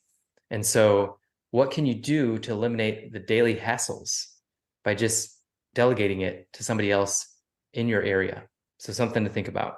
All right, so $10 an hour tasks, we've kind of gone through those. And what do you see here that you're doing from an Amazon standpoint? Customer messages, product replacements, returns and refunds, fulfillment, listing your products. We hired a Filipino VA when we were doing about $2 million a year. It took us that long to hire somebody. And I regret it because she took so much off our plate so that we could focus on higher level activities. And she was $200 a month to start. She eventually got to $1,000 a month when she started taking on more activities. So there, and then there's also hiremymom.com. Hiremymom.com. We hired somebody off of that. She ended up being one of our best employees that we had. She just left iLove literally a week ago. And we hired her like 6 years ago or 5 years ago, something like that. And she worked an hourly wage just when she wanted to because she was a mom full time and wanted to have something on the side. And so she eventually took over customer service because we wanted to bring it back in-house to like the American base because it was more dry eye brand. All right, so $100 an hour. So problem solving for existing or prospective clients. That's what most of the account managers do on a PPC side. You can outsource basic tasks, talking to qualified prospects, writing an email to prospects and clients, creating a marketing test, managing PPC campaigns, doing social media well to build your audience, customer follow-up, respond to questions on Amazon, check performance metrics daily. So what are you doing in this? And there's nothing wrong with living in this area, but just know that you'll probably max out at making $200,000 a year. There's nothing wrong with that. That's a good income. But if you want more, then you have to start thinking bigger. So with the agency, for example, I have people writing emails now to prospects and clients. Most of you guys don't know this, but I'm going to reveal it here. Monday and Tuesday's emails every week are actually written by Chris. They come from me, but Chris is my ghostwriter for that. And I approve them and look at them and everything, but he writes those. I write my Thursday email, and then Wednesdays and Fridays are automated. They're in our drip sequence. And so we write an email 5 days a week, 2 of them for Chris, 2 of them are in a drip sequence, and then the Thursday one is from me. So then creating marketing tests and experiment, that's like split testing. And so trying different things. So trying Facebook ads or trying Google ads or trying YouTube ads. You want to start small whenever you're testing something and then go big once it starts working. Doing social media well, this is like building a group, building a community, building a movement, doing things like that. We have an Amazon PPC Pros Facebook group that I spend less than 10 minutes a day in. I go scrape it for any questions, any comments, and then I'm on to the next thing. Chris posts in there our videos and everything as well. $1,000 an hour tasks. So again, you may not be doing this all the time, but if you can do it 1 hour a day or 1 hour a week to start, that's when things start taking off. So prioritizing your day. How many of you guys are planning your next day the day before? That's huge, because if you don't, the day will plan you and the day will control you. And so if you're not prioritizing your day, someone else will. So every night when I'm done, I write down the 2 things, usually number 1, number 2 of the 2 things I have to do the next day to make it successful. I then write down my calendar of events on the right side, and then the 2 things that I have to get done. I get up at 5 in the morning, sometimes 4 in the morning. That first hour of my day is quiet. I have my coffee, my water, and I literally work on those one thing, that one thing. That 1 hour is more purpose to my day, because it's not bogged down with getting messages and emails and meetings and all of that. But that 1 hour, as long as my son sleeps in, which he hasn't been lately, that 1 hour is uninterrupted, and I just get to focus. I get to write my book. I get to focus on the course that's coming out in Q4 of this year. And you guys are going to love the course, by the way. It's going to be great. And I just get to focus on that single thing. I get to focus on writing good sales copy, negotiating. I build sales funnels at that time. I create different marketing campaigns. I now have people that help me with that, but like maybe make a video for a marketing campaign. Doing social media extremely well. Professional photos, storyboarding photos. How many of you guys storyboard your photos? A lot of people just send their product to a photographer and say, take pictures. But when we had our brand, we used to storyboard our photo. And what that is it's telling a story with your photos. And so how can you take the customers through a journey with your photos and your bullet points that gets them to solve the problem that they're trying to solve? So storyboard your photos, send it to a photographer, say, this is the storyboard, this is what we're looking for. Have them take photos around it, and then you can add text to the photos as well. Same thing with videos. You wouldn't just shoot a video without having any plan. You need to do that with photos as well. Optimizing your listing, I believe that's a pretty important task. But again, you can train your team to be able to do that. And your team can then be doing $1,000 an hour activities that leverages your time up even more, which then will make your business even more as well. Product research, development. Yes, you could say those are lower, but I think those are very high as well. Writing copy for a new listing, A+ content, creating sales plans, and expanding globally. So those are more Amazon specific things right here that are $1,000 an hour. Then let's move on to $10,000 an hour. If you can do, like I said, this for 1 hour a week, 1 hour a day is even better. That's even better still. So honing your unique selling proposition. What makes your brand unique? What makes us unique is we help great people do good shit. What's that mean? I actually might change it to we help great people do epic shit, because I got a sticker that says do epic shit. And the whole goal of that is we want to help brand owners that aren't just in it for the money build up their business so then they can start a nonprofit and they can give back to help uplift the world. That's what our whole mission's about. That's what our whole unique selling proposition's about. We repel the people that are just in it for the money. And we try to, through the application process, through the sales call, through all of that, we try to weed those people out. They occasionally slip through and they'll become a client, and it's miserable from day one for us because they're just not in alignment with our values and our USP. You can do is create superior offers. What bundles can you come out with? How can you position this differently? So we're repositioning the farm in October, and this is something that's been 3 months in the making, 3 months of hard work in the making, but it's been about 9 months in the making. Repositioning your messaging, that's what you're going to be seeing coming up in October. This is a big one right here. Eliminating customer complexity. And a lot of people don't realize, like, in order to maximize the customer value, this is an Alex Hormozy thing. It's dream outcome times perceived likelihood of achievement divided by time and effort. So the lower you can reduce the time and the effort involved for the customer, the higher the value it's going to appear. And so eliminating customer complexity, because the more complex something is too, the less valuable it is, because you're going to confuse people. And so when you're giving people options, maybe on your Amazon listing, Reduce your variations. Don't have as many variations. Reduce your bundle options. 1-pack, 3-pack, 6-pack. Don't have a 1, 2, 3, 4, 5, 6. Reduce complexity as much as you can, because simplicity will make your business simpler or more simple, and it will make you sell more. The more simple your business is, the more you will sell, and the easier it will be to run. The more simple your business, the easier it will be to run, and the more you will sell as a result.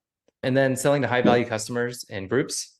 And so Adam takes most of our sales calls now. We just started doing that in August. I used to take most of them, and Adam did them part-time as well, but now Adam does them full-time.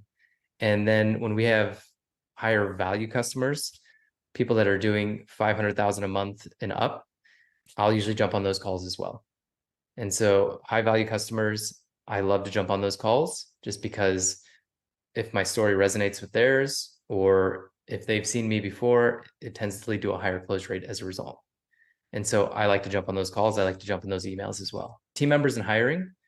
Jordan and Adam actually do this for the agency really well. And I jump in every once in a while. I hire certain positions, but they do most of the hiring for like account managers and everything. But that's high leverage activity because it takes a lot of time up front, but you're teaching something once to then amplify it. So you teach this person, now they can use all their hours to do everything that needs done. And then they may teach somebody else next. And so you taking the time to teach that one person will help teach others. So your 1 hour then turns into 100 hours. And so that's the value of hiring the right people, and then even hiring people that have done it before. It can be huge. Public speaking, that's a big one for me. I go to a lot of conferences. I have a lot of conferences coming up and speaking at a couple of them. And so just getting in front of people, telling my story and just telling our strategies. Creating content, I think this is a big one if you do it right.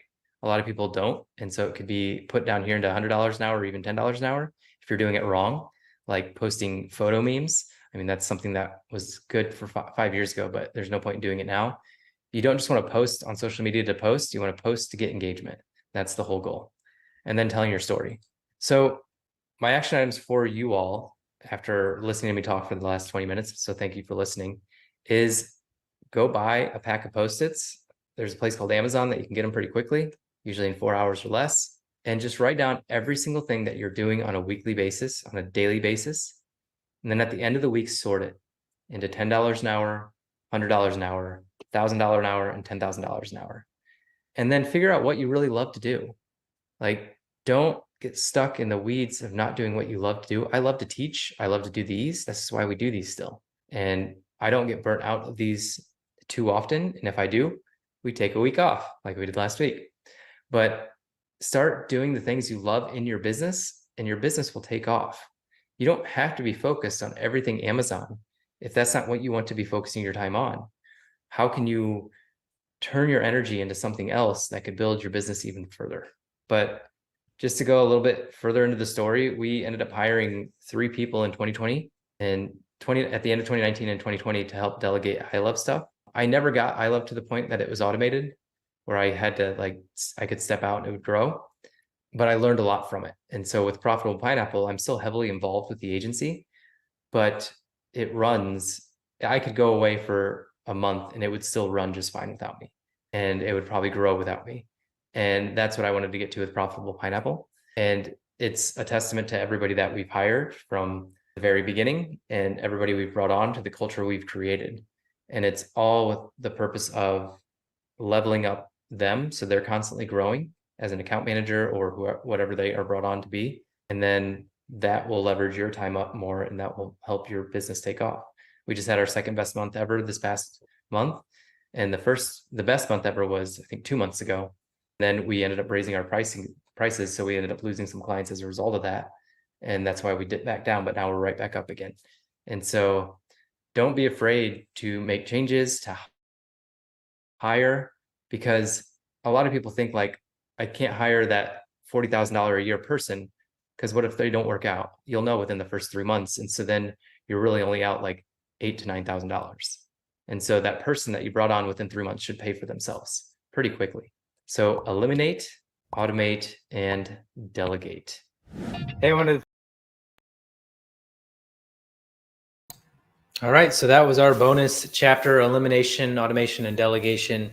whenever you're thinking about something to do, and you might even need to do this in your business right now, is just do a time analysis study with Post-it notes, do it with a spreadsheet, whatever, however you want to do it. And you need to eliminate things that you shouldn't be doing.